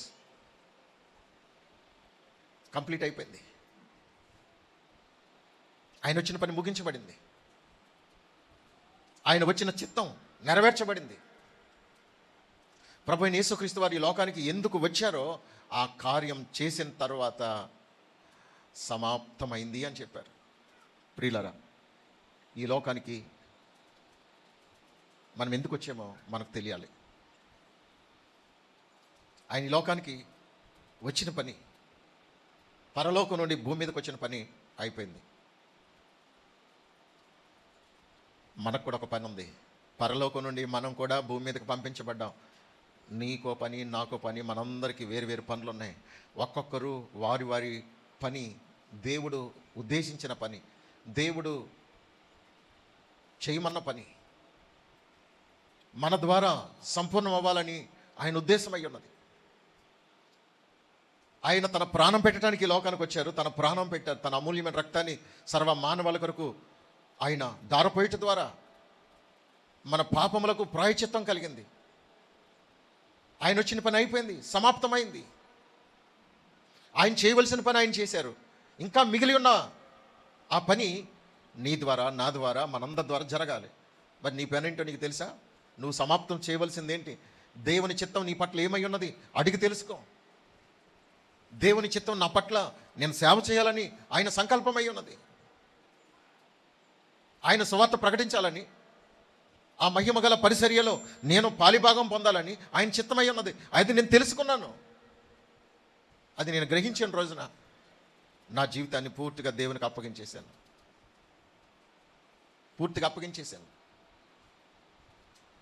ఇక నేను ఎలా బ్రతుకుతాను, నేను ఎలా పోషించబడాలి, ఇవి పూర్తిగా మర్చిపోయాను. పూర్తిగా మర్చిపోయాను. మా నాన్నగారు అనేవారు, అంటే ఆయన అలాగ అనటంలో అర్థం ఉంది. ఎరా నీ భార్య పిల్లల్ని ఎవడు పెంచుతాడు అనుకుంటున్నావు? నువ్వు ప్రార్థన వెళ్ళిపోతే ఎవరన్నా ఏమైనా కానుకిస్తుంటే తీసుకోవట్లేదంట అక్కడ. బెల్లం బిడ్డల్ని ఎలా పెంచుదామనుకుంటున్నావు? పోనీ ఈ పాస్టర్ పని ఏదో చేయాలనుకున్నావు, చేసుకో. ఎవరన్నా ఇచ్చి నీ తీసుకోవాలిగా, అవి తీసుకోకుండా వచ్చేస్తున్నావంట. మరి ఎలా పెంచాలి? మేము పెంచాలా అని ఆయన బాధపడేవారు. నిజమే కదా, వాస్తవమే కదా. నాకు ప్రారంభంలో తెలియక దేవుని సేవ అంటే వెళ్ళి సువార్త చెప్పి వచ్చేయటమే తప్ప వాళ్ళ దగ్గర నుంచి ఏదో ఆశించి చేసేవాడిని కాదు. ఎందుకంటే నేను బ్రతుకు తెరువు కొరకు రాలేదు అనే ఫీలింగ్తో నేను ఎక్కడికి వెళ్ళిన సువార్త చెప్పి వాక్యం చెప్పి ఆ మీటింగ్లో పాలు పొంది లాస్ట్ ప్రార్థన అయిన వెంటనే వాళ్ళు ఏదో అడవిళ్ళు ఉంటారు కదండి, మెల్లగా జారుకుని వచ్చేసేవాడిని. కనీసం భోజనం కూడా చేసేవాడిని కాదు. అక్కడ భోజనం చేసేవాడిని కాదు, వారు ఇచ్చిన కానుక ఇచ్చుకునేవాడిని కాదు. వాళ్ళు మర్నాడు, ఏం బాబా ఇలా చేసావు, మాకు ఆశీర్వాదం ఉండొద్దా అని అంటే నాకు ఒక వాక్యం ఖచ్చితంగా గుర్తుండేది, ఉచితంగా పొంది గనుక ఉచితంగానే చేయండి. అది పట్టుకున్నాను. మనంతా ఉచిత పరిసరి అండి అన్నాను. ఉచిత పరిసరియా? మరి నీ భార్య పిల్లల్ని ఎవరు పోషిస్తారు? ఎవరు చెప్పి నేను లేదు. చివరికి ఒక పాస్టర్ గారు తగులుకున్నారు నాకు. మరి ఆయనకి ఎవరు చెప్పి పంపించారో తెలియదు. ఏం బాబు ఏంటి మరి విచిత్రంగా చేస్తున్నావంట సేవ అన్నాడు. విచిత్రం ఏంటి సార్? అందరు చేసినట్టు నేను చేస్తున్నాను. అందరు చేసినట్టు చేస్తున్నావు నువ్వు? అందరు చేసినట్టు అయితే ఆ మీటింగ్కి వెళ్ళినాడు, అక్కడ భోజనం చేయాలి కదా. వాళ్ళు నీ కొరకు వంట చేసినప్పుడు భోజనం చేయాలి కదా. భోజనం చేయట్లేదు. వాళ్ళు కానుకిస్తుంటే తీసుకోవాలి కదా, నువ్వు తీసుకోవట్లేదు. ఏంటయ్యే పద్ధతి? మేమందరమేమో ఏదో ఆశించి చేసేవాళ్ళమి, నువ్వేమో ఉచితంగా చేసేవాడువా? ఈ విధంగా కొంచెం సెటైర్ లేత మాట్లాడుతూ ఉంటే నాకు కొంచెం ఎలిగింది. కొంచెం పనివాడు జీతమునకు పాత్రుడు అని వాక్యం చూపించాడు ఆయన. పనివాడు జీతమునకు పాత్రుడు. నువ్వు పని చేయలేదనుకో మానే, పని చేసావనుకో తీసుకో. పని చేసినప్పుడు పనివాడు జీతానికి పాత్రుడు. నువ్వు దేవుని పని చేస్తున్నావు, మంచిదే. నమ్మకంగా పని చేస్తున్నావు, మంచిదే. నీవు కేవలం ధనం కోసమే చేయొద్దు సేవ, కానీ చేసిన దానికి నీకు ప్రతిఫలం దేవుడు ఇచ్చినప్పుడు నీ భార్య బిడ్డల్ని పోషించడానికి అవి ఉపయోగించు అని పెద్ద ఆయన చెప్పినప్పుడు అతి బలవంతం మీద సరేండి అలాగేనండి అన్నాను. ఆ మర్నాడు నుంచి సరే ఇంకెవరు ఇచ్చినా మరి తప్పదు కదా అని అలా అయిష్టంగా ఆ కానుక తీసుకునేవాడిని. ఈ రోజుకి కూడా నాకు చాలా ఇబ్బందికరంగానే ఉంటుంది. ఆ కానుక తీసుకోవాలన్నా ఇబ్బంది.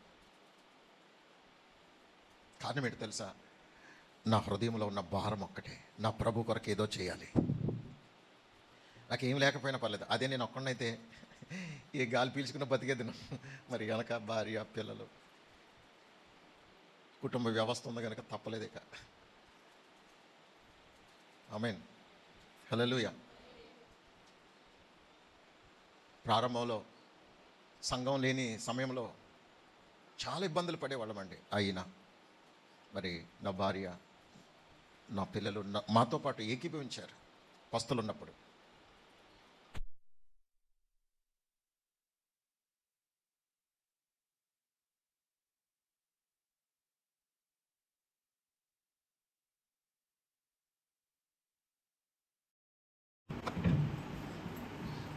దీనంతటికి కారణం ఒకటే, ఈ లోకానికి దేవుడు నన్ను ఎందుకు పంపించారో ఆ దేవుని చిత్తం మాత్రం నెరవేర్చబడాలి, సమాప్తం చేయాలి. నేను వచ్చిన పని సమాప్తం చేయాలి, దేవుని చిత్తాన్ని నెరవేర్చాలి. అది నా మట్టుకు నేను, మీ మట్టుకు మీరు, మనందరం కలిసి ఏం చేయాలి? దేవా, నా పట్ల మీ చిత్తం ఏమిటి, మీ ప్రణాళిక ఏమిటి, ఈ భూమి మీద నేను నెరవేర్చవలసినటువంటి పనులు ఏవైతే ఉన్నాయో వాటిని నాకు తెలియపరిచే ప్రభు అని దేవుడిని అడిగితే కనుక దేవుని చిత్తాన్ని దేవుడు మనకు బయలుపరుస్తాడు. దేవుని చిత్తం అడగకుండా దేవుని చిత్తం ఏంటో మనకి తెలియదు. అందుకే దేవుని అడగాలి, ప్రభు నా పట్ల మీ చిత్తం ఏంటి, మీ ఉద్దేశం ఏంటి, మీ ప్రణాళిక ఏంటి. నన్ను ఈ భూమి మీదకి ఎందుకు పంపించారు ప్రభు? నీకు నేను సంతోషం కలిగించాలి. నేను ఈ భూమి మీద సమాప్తం చేయవలసింది సమాప్తం చేయాలి. ఇదిగో నా వయసు చాలా అయిపోయింది. ఇంకా ఎంత వయసు ఉందో? కొంచెమే. ఇంకా నేను చేయవలసింది ఏమైనా ఉంటే ఈ లోపు నేను దాన్ని కంప్లీట్ చేయాలి కనుక ప్రభు నాకు దాన్ని బయలుపరచమని దేవుని అడిగితే దేవుడు తప్పకుండా దేవుని చిత్తాన్ని నీకు బయలుపరుస్తారు. మీరు ఎప్పుడైనా అడిగారు? అలా అడిగారండి? అడగకపోతే అడగండి దేవుణ్ణి. ప్రభువా, నేను ఈ భూమి మీద ఏ విషయంలో మీ చిత్తానుసారంగా నేను ఖచ్చితంగా కొన్ని విషయాలు చేయవలసి ఉన్నావో వాటిని నేను నిర్వర్తించడం నాకు నేర్పించండి. నాకు బాధ్యత దయచేయండి. అది నేను సమాప్తం చేయాలి. ప్రభువా యేసయ్య ఈ లోకానికి వచ్చిన పని కంప్లీట్ చేసిన తర్వాత చెప్పిన మాట సమాప్తమైనది. నేను వచ్చిన పని సమాప్తమైంది. నేను చేయవలసిన దాన్ని నేను సమాప్తం చేశాను, కంప్లీట్ చేశాను. మరి మన నిమిత్తం దేవుడు ఏ పని అయితే ఈ భూమి మీద నిర్ణయించారో ఆ పనిని మనము సంపూర్ణం చేయాలి, కంప్లీట్ చేయాలి, పూర్తి చేయాలి. మనం చేయవలసిన పని మనం చేయకుండా నిర్లక్ష్యం చేసామనుకోండి, అది అలానే పెండింగ్లో ఉండిపోద్ది. దేవుడు నిన్ను లెక్క అడుగుతాడు.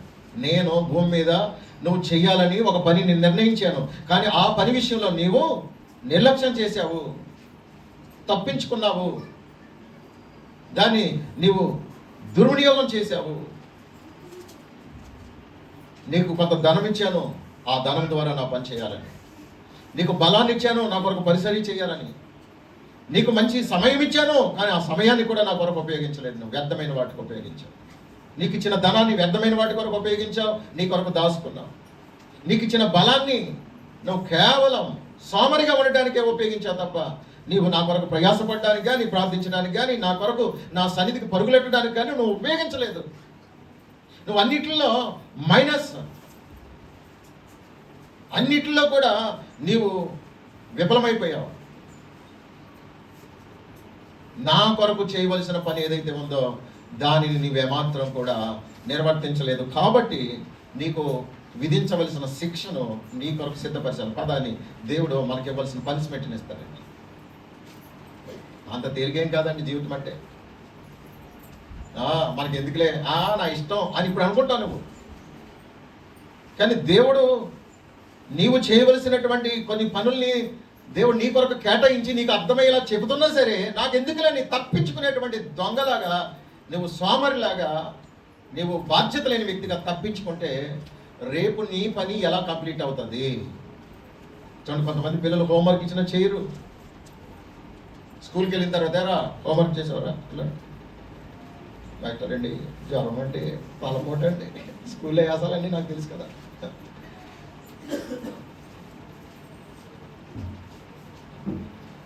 మా మామ చనిపోయిందండి. రకరకాల దానికి ఎలా సర్ది చెప్పాలా, ఏదో తప్పించుకునే మార్గం చూసారా? పిల్లకాయలు శ్రేష్టం చాలామంది. మాస్టర్కి కనుక తెలియదు, దేవునికి తెలియదా? దేవుని దగ్గర మన కథలు వెళ్తే దేవునికి తెలియదా?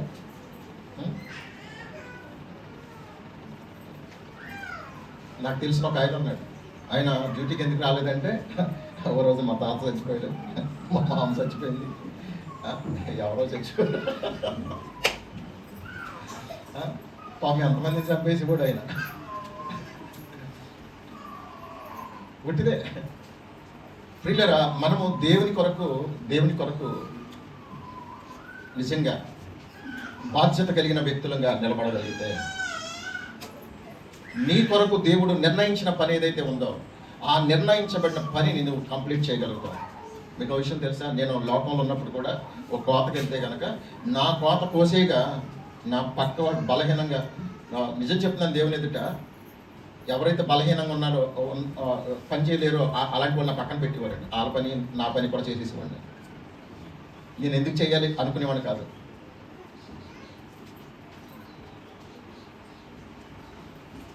నా పని చేసేగా ఆ వెనకబడిపోయిన వ్యక్తికి వెళ్ళి నేను పట్టుకోండి అని చెప్పి అది కూడా చేసేసేవాడిని. నా మనసు లోకంలో ఉన్నప్పుడు కూడా మంచి మనసేనండి, ఒలి దాచుకునే మనసు కాదు. ఇప్పుడు కూడా సేవలు అలాగే కష్టపడాలనుకుంటాను, ఖాళీగా ఉండడానికి ఇష్టపడను. ఏదో విధంగా సేవా భారాన్ని అలాగలా కల్పించుకుంటూ ఉంటాను. ఖర్చు పెంచుతూ ఉంటాను. కారణం ఏంటి తెలుసా? దేవుడు నాకు ఇచ్చిన ఈ సమయం, దేవుడు నాకు ఇచ్చిన ఈ జీవితం, దేవుడు నాకు ఇచ్చిన గడువు పూర్తయిపోలోపు నేను కొంచెమైనా సంతృప్తికరంగా పనిచేయగలిగితే దేవుని దగ్గర నమ్మకమైన మంచి దాసుడా అని అనిపించుకోవాలని తపనండి. ఎక్స్ట్రా పని చేసేయాలనుకుంటున్నాను, అదనపు పని చేయాలనుకుంటానండి. మనలో కొంతమంది ఉన్నారు అసలు చేయవలసిందే చేయరు. ఎక్కువ అక్కర్లేదు, అదనంగా మనం ఏం చేయనక్కర్లేదు, కనీసం మనం చేయవలసింది చేయాలిగా. మనం చేయవలసింది చేయకపోగా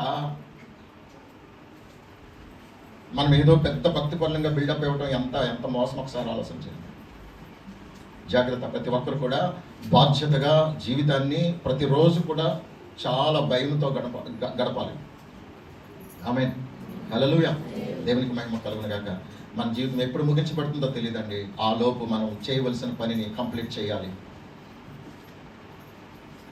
మనం నిర్వర్తించవలసినటువంటి కార్యాలని, మనం చేయవలసిన పనుల్ని, మంచి కార్యాలని మనం చేయాలండి. ఇప్పటి వరకు చేయలేదా? ఇక నుంచైనా మొత్తం పనంతా కంప్లీట్ చేయడానికి, పెండింగ్లో ఉన్నదాన్ని కూడా సంపూర్తి చేయడానికి బాధ్యతగా ఉండండి. రోషం తెచ్చుకోండి, సురుకు పెంచండి. కొంచెం సురుకు పెంచితే తప్పకుండా నీకు సాధ్యమే. దేవుడు నీకు తప్పకుండా సహాయం చేస్తాడు. నీవు సక్సెస్ అయ్యేటట్లుగా నీ లైఫ్లో నీవు ఏమేమి చేయాలని దేవుడు నీకు ఏ బాధ్యతలో అప్పగించారో అవన్నీ నువ్వు కంప్లీట్ చేయడానికి దేవుడు నీకు సామర్థ్యం ఇస్తాడు. దేవుని బిడ్డ, నేను ఎప్పుడు వెనకబడిపోయేటట్లు ఉంచడు. అందుకే ప్రార్థించాలి, ప్రభా నా పని ఏంటి, నేనేం చేయాలి, నేను ఎలా జీవించాలి, నేను ఏ విషయంలో నేను సంపూర్ణం అవ్వాలి, ఎక్కడ బలహీనమైపోయాను, నన్ను బలపరచండి అని దేవుని అడిగితే తప్పకుండా ఈ జీవితంలో నువ్వు ఏ విధంగా పర్ఫెక్ట్గా చక్కగా సక్సెస్ అవ్వాలో అలాంటి స్థితిని దేవుడు నీకు ఇవ్వడానికే ఆయన ఇష్టపడుతున్నాడు. ఆమేన్. హల్లెలూయా. ఇక ఏడవదిగా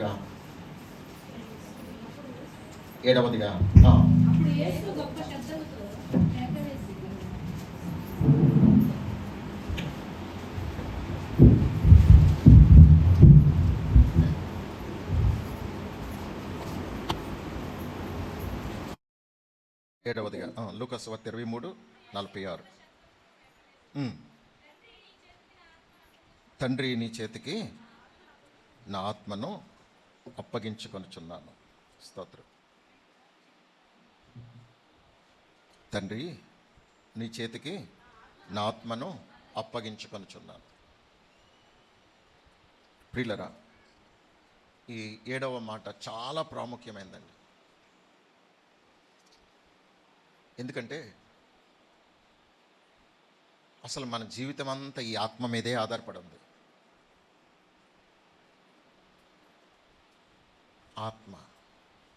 ఈ ఆత్మ వెళ్ళిపోయిన మరుక్షణమే ఈ శరీరం శవంగా మారిపోతుంది. మనలో దేవుడు ఒక ఆత్మను ఉంచారండి. భూమి మీదకి పంపించినప్పుడే ఈ శరీరానికి, అంటే ఈ ఆత్మకు ఒక శరీరాన్ని రూపించి ఈ శరీరంలో ఒక ఆత్మను ఉంచారండి ప్రభు. కానీ అది కంటికి కనిపించదు. మనలో ఉన్న ఆత్మ కంటికి కనిపించదు. అదృశ్యమైనటువంటి ఆత్మ. శరీరం కనపడుతుంది దృశ్యంగా, మన ఆకారం కనపడుతుంది. కానీ మనలో ఆత్మ ఉంది, ఆత్మకి ఆకారం లేదు, ఆత్మ కనబడదు. ఇలా మాట్లాడుతుండగా నేను ఆత్మ ఒకవేళ నీ టైం అయిపోయింది వచ్చేయనంటే కనుక ఈ ఆత్మ వెళ్ళిపోతుంది. ఇలా మాట్లాడుతుండగానే అని పడిపోతుంది. ఈ ఆత్మ వెళ్ళిపోతే ఈ శరీరానికి వాల్యూ లేదండి. ఆత్మ కనిపిస్తుంది అంటే కనిపించదు. ఎప్పటికైనా నా ఆశ అదే, ప్రభు మాట్లాడుతుండగా మాట్లాడుకుంటూ దేవుని సేవలో ఉండగానే నా ఆత్మ దేవుని దగ్గరికి వెళ్ళిపోవాలి. ఈ ఆత్మ కనిపించట్లేదు కదా అని ఈ ఆత్మని నిర్లక్ష్యం చేస్తే నీ శరీరంతో చేసిన క్రియలన్నిటి మూలంగా నీ ఆత్మ నరకంలో యాతన పెట్టబడవలసి ఉంటుంది. ప్రియులరా, మనలో ఉన్న ఆత్మ చాలా విలువైంది. అందుకే మన శరీరం కొరకు పడే ప్రయాసలో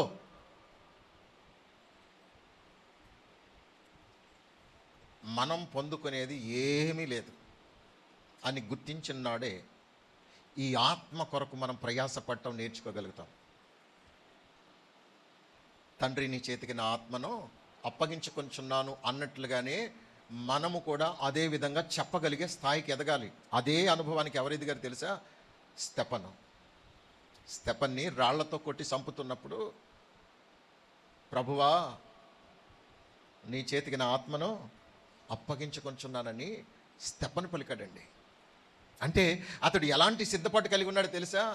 ఆ రోజు వరకు, ఆ క్షణం వరకు కూడా అతడు ఎలాంటి రోషంతో బ్రతికాడంటే, బ్రతికితే నాకు దేవుని కొరకే బ్రతకాలి, నాలో నా శరీరంలో ఏ పాపము ఏలుబడి చేయడానికి వీల్లేదు, నా ఆలోచనలు సహితం, నా చూపు సహితం, నా క్రియలన్నీ కూడా పరిశుద్ధంగా ఉండాలి అన్నట్టుగా అలా బ్రతికి చూడండి. అతడు చనిపోతున్నాను అని తెలిసి తనన్నాడు.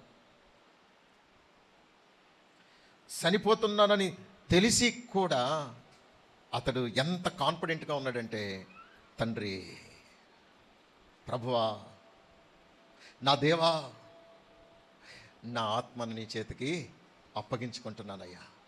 నేను వచ్చిన పని అయిపోయింది ప్రభువా.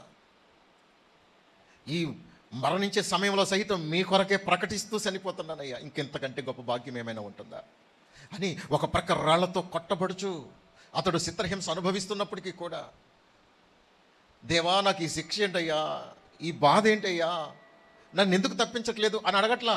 ప్రభువా నాకు అర్థమైపోతుంది, ఇక నా ఆత్మకి ఇక ఇదే చివరి క్షణం అని నాకు అర్థమైపోతుంది. అయితే నా ఆత్మని మీ వద్దకు చేర్చుకోవయ్యా. నా ఆత్మలో కపటం లేదు, కల్మషం లేదు, కనీసం హింసించే వీరి మీద కూడా నాకు ఏ విధమైనటువంటి ద్వేషం లేదు. వీరిని నేను క్షమిస్తున్నాను, ప్రేమిస్తున్నాను, ఈ నేరం వీళ్ళ మీద మోపొద్దయ్యా అని చెప్పి వాళ్ళని కూడా క్షమించమని అడిగి తన ఆత్మని ఎంతో పవిత్రమైనదిగా, పరిశుద్ధమైనదిగా దేవునికి అప్పగిస్తున్నాడండి. స్తోత్రం, హల్లెలూయా, దేవునికి మహిమ కలుగును గాక. మన ఆత్మ కోట్ల కంటే ఖరీదైంది. ఈ ఆత్మని కాపాడుకునే విషయంలో నువ్వు చాలా జాగ్రత్తగా ఉండాలి. నీ శరీరం క్షీణించిపోయినా పర్లేదు, నీకు సరైన వస్త్రం లేకపోయినా పర్వాలేదు, నీకు ఉండడానికి నివాసం లేకపోయినా పర్లేదు, కానీ నీ ఆత్మను మాత్రం చాలా జాగ్రత్తగా కాపాడుకోవాలి. చూడండి, దరిద్రుడైనటువంటి లాజరుని మరణించిన తర్వాత దేవదూతలు వచ్చి అతని ఆత్మని ఎక్కడికి తీసుకెళ్లారు? పరదైసుకి తీసుకెళ్లారు. ధనవంతుడు మరణించిన తర్వాత తన ఆత్మ ఎక్కడికి వెళ్ళిపోయింది? పాతాళంలోనికి వెళ్ళిపోయింది. అవడానికి ధనవంతుడే, బహుగా సుఖపడే ఆ మంచి స్థితి కలిగిన వాడే, కానీ ఆ ఆత్మను గూర్చినటువంటి శ్రద్ధ లేనివాడిగా, ఆత్మను గూర్చిన జాగ్రత్త లేనివాడిగా తను నిర్లక్ష్యంతో బ్రతికాడు. కానీ దరిద్రుడే అవడానికి, తినడానికి తిండి లేకపోవచ్చు, కట్టుకోవడానికి వస్త్రం లేకపోవచ్చు, శరీరంలో ఆరోగ్యం లేకపోవచ్చు, ఆదరించే నాన్న వాళ్ళు లేకపోవచ్చు, కానీ తన ఆత్మను చాలా జాగ్రత్తగా కాపాడుకున్నాడు. ప్రభువా, తిండి లేకపోయినా, వస్త్రం లేకపోయినా, ఆరోగ్యం లేకపోయినా, నాన్న వాళ్ళు లేకపోయినా, నివాసం లేకపోయినా, నాకు ఏమి లేకపోయినా పర్లేదు ప్రభువా, మీ రాజ్యం కావాలి, మీ రాజ్యంలో నా ఆత్మ ప్రవేశించాలి అని అంతం వరకు, మరణం వరకు నమ్మకంగా ఉన్నాడు కనుక తన ఆత్మ పరదైసుకు వెళ్ళింది. స్తోత్రం, హల్లెలూయా, దేవునికి మహిమ కలుగును గాక. నీ ఆత్మను గురించి నీకు ఎటువంటి అవగాహన ఉంది? యేసయ్యే నా ఆత్మని నీ చేతికి అప్పగిస్తున్నానని ఆత్మను గురించి అంత శ్రద్ధగా, అంత బాధ్యతగా, అంత జాగ్రత్తగా దేవునికి అప్పగిస్తే నువ్వు ఇంకెంత జాగ్రత్తగా అప్పగించాలి దేవునికి? నీ ఆత్మని ఇష్టానుసారంగా ఉపయోగించేసుకుంటావా? ఆత్మ అనగా మనం బ్రతికున్నామంటే ఆత్మ మనలో ఉంది. ఈ ఆత్మని అడ్డం పెట్టుకుని నీ శరీరంతో నీ ఇష్టానుసారంగా అడ్డమైన పనులను చేయడానికి ఉపయోగిస్తావా ఆత్మని? ఈ ఆత్మ నీలో ఉన్నంత వరకు ఎంత జాగ్రత్తగా నీ శరీరాన్ని కాపాడుకోవాలి, నీ క్రియలను కాపాడుకోవాలి. ఆలోచించావు ఎప్పుడైనా? నాకు ఆరోగ్యం ఉంది, నాకు అందం ఉంది, నాకు ధనం ఉంది, అని విర్రవీగి నీ ఇష్టానుసారంగా జీవిస్తావా? ఇవన్నీ ఎలా వచ్చాయో తెలుసా? ఆత్మను బట్టే నీకు వచ్చింది ఈ శరీరం. ఆత్మ లేకపోతే గనక, దేవుడిచ్చిన ఆత్మ లేకపోతే గనక నీ శరీరం శవమై కూర్చుంటుంది, శవమై కూలబడుతుంది, కుళ్ళు పట్టిపోతుంది. నీ శరీరానికి విలువ లేదు. నీకు ఎంత అందమున్నా శవానివి నువ్వు, ఎంత ధనమున్నా శవానివి, ఎంత బలమున్నా శవం, అంతే. శవముగా మారవలసిన ఈ శరీరానికి ఆత్మ ఇంత వాల్యూ ఇస్తే, ఇంత విలువిస్తే, ఇంత ఘనతనిస్తే ఆత్మను నిర్లక్ష్యం చేస్తావా?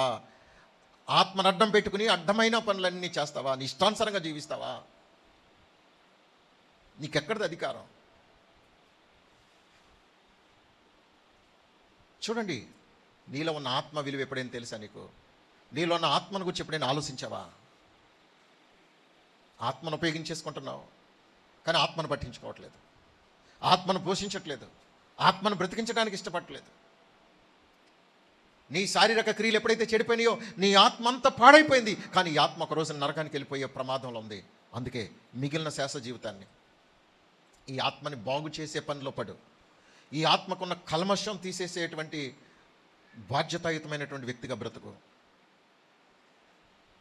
దేవా, నాకు ఇచ్చిన ఆత్మని నేను ఇంతవరకు పట్టించుకోలేదు, ఈ ఆత్మను కాపాడుకునే జ్ఞానం నాకు ఇమ్మని అడగగలిగితే నీ ఆత్మని తప్పకుండా దేవునికి ఎలాగూ పరిశుద్ధంగా దేవుడు నీకు ఆత్మనిచ్చి భూమి మీదకి పంపించారో, మరలా నువ్వు చనిపోయి లేవు ఆత్మని పవిత్రపరిచి, ప్రభువా ఇదిగో నా ఆత్మను బట్టి నేను ఏ విషయంలో కూడా బాధపడే ప్రసక్తి లేకుండా నేను నా క్రియలన్నిటినీ మార్చుకున్నాను, మార్పు చెందాను. మీరు నాకు పుట్టినప్పుడు ఎలాంటి కల్మషం లేని, అపవిత్రత లేని ఆత్మనిచ్చారో ఆత్మను అలాగే మీకు అప్పగిస్తున్నాను ప్రభువా. దైవ భయంతో బ్రతుకుతున్నాను కనుక నా ఆత్మ ఇదిగో ప్రభువా పరిశుద్ధంగా ఉందని దేవునికి అలాగే అప్పగించాలి. లేకపోతే గనక నీ ఆత్మను గురించి శ్రద్ధ లేకపోతే నీ ఆత్మ అపవిత్రపరచబడి పాడైపోయి చెడిపోయి పరలోకంలో ప్రవేశించడానికి అర్హతను కోల్పోయి అది నరకానికి నిర్ణయించబడుతుంది.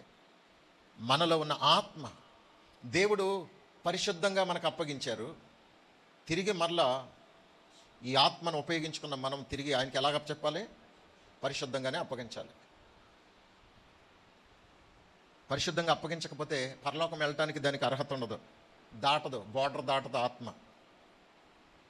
పరలోకానికి వెళ్ళే అర్హత ఆ ఆత్మకు ఉండదు కనుక నరకానికి నిర్ణయించబడిన స్థలంలో అది యాతన పెట్టబడుతుంది యుగయుగాలు. అందుకే మన ఆత్మను మర్యాదగా ఎలాగ అప్పగించాలి? మర్యాదగా అప్పగించు, గౌరవంగా అప్పగించు. ఏమో నేను ఎమ్మన్నానా ఆత్మనే, నాకు సంబంధం లేదా, నా ఇష్టమా, ఏం చేసుకుంటో చేసుకో అంటావా? నరకంలో యాతన పెట్టబడతావు. ఆత్మ నేను ఎమ్మన్నానా ఏంటి? కొంతమంది మూర్ఖులు ఎలా ఉంటారంటే చాలా మూర్ఖంగా ఉంటారు, అన్నిటికీ శ్రద్ధ తీసుకుంటారండి, ఆత్మను గురించి మాత్రం శ్రద్ధ తీసుకోవట్లేదు. ఆత్మను గురించి, నీలో ఉన్న ఆత్మను గురించి ఎప్పుడైనా శ్రద్ధ తీసుకున్నావా? మన్నైనది వెనుకటి వలనే తిరిగి మన్నైపోవును, ఆత్మ తాను దయచేసిన దేవుని వద్దకు చేరును. మన్నైనది వెనుకటి వలే మన్నైపోతుంది. మన్నైన ఈ దేహం మహిమ రూపమై, మన్నైన ఈ దేహం చనిపోయిన తర్వాత ఆత్మ ఉంటుంది కదా, ఈ ఆత్మకి మహిమ శరీరంగా దేవుడు తన మహిమను ఆత్మకు అనుగ్రహించి అది పరలోకం చేరటానికి నిర్ణయిస్తాడండి. ఇంకా ఆ మహిమ దేహానికి అక్కడ ఆకలి ఉండదు, దప్పిక ఉండదు.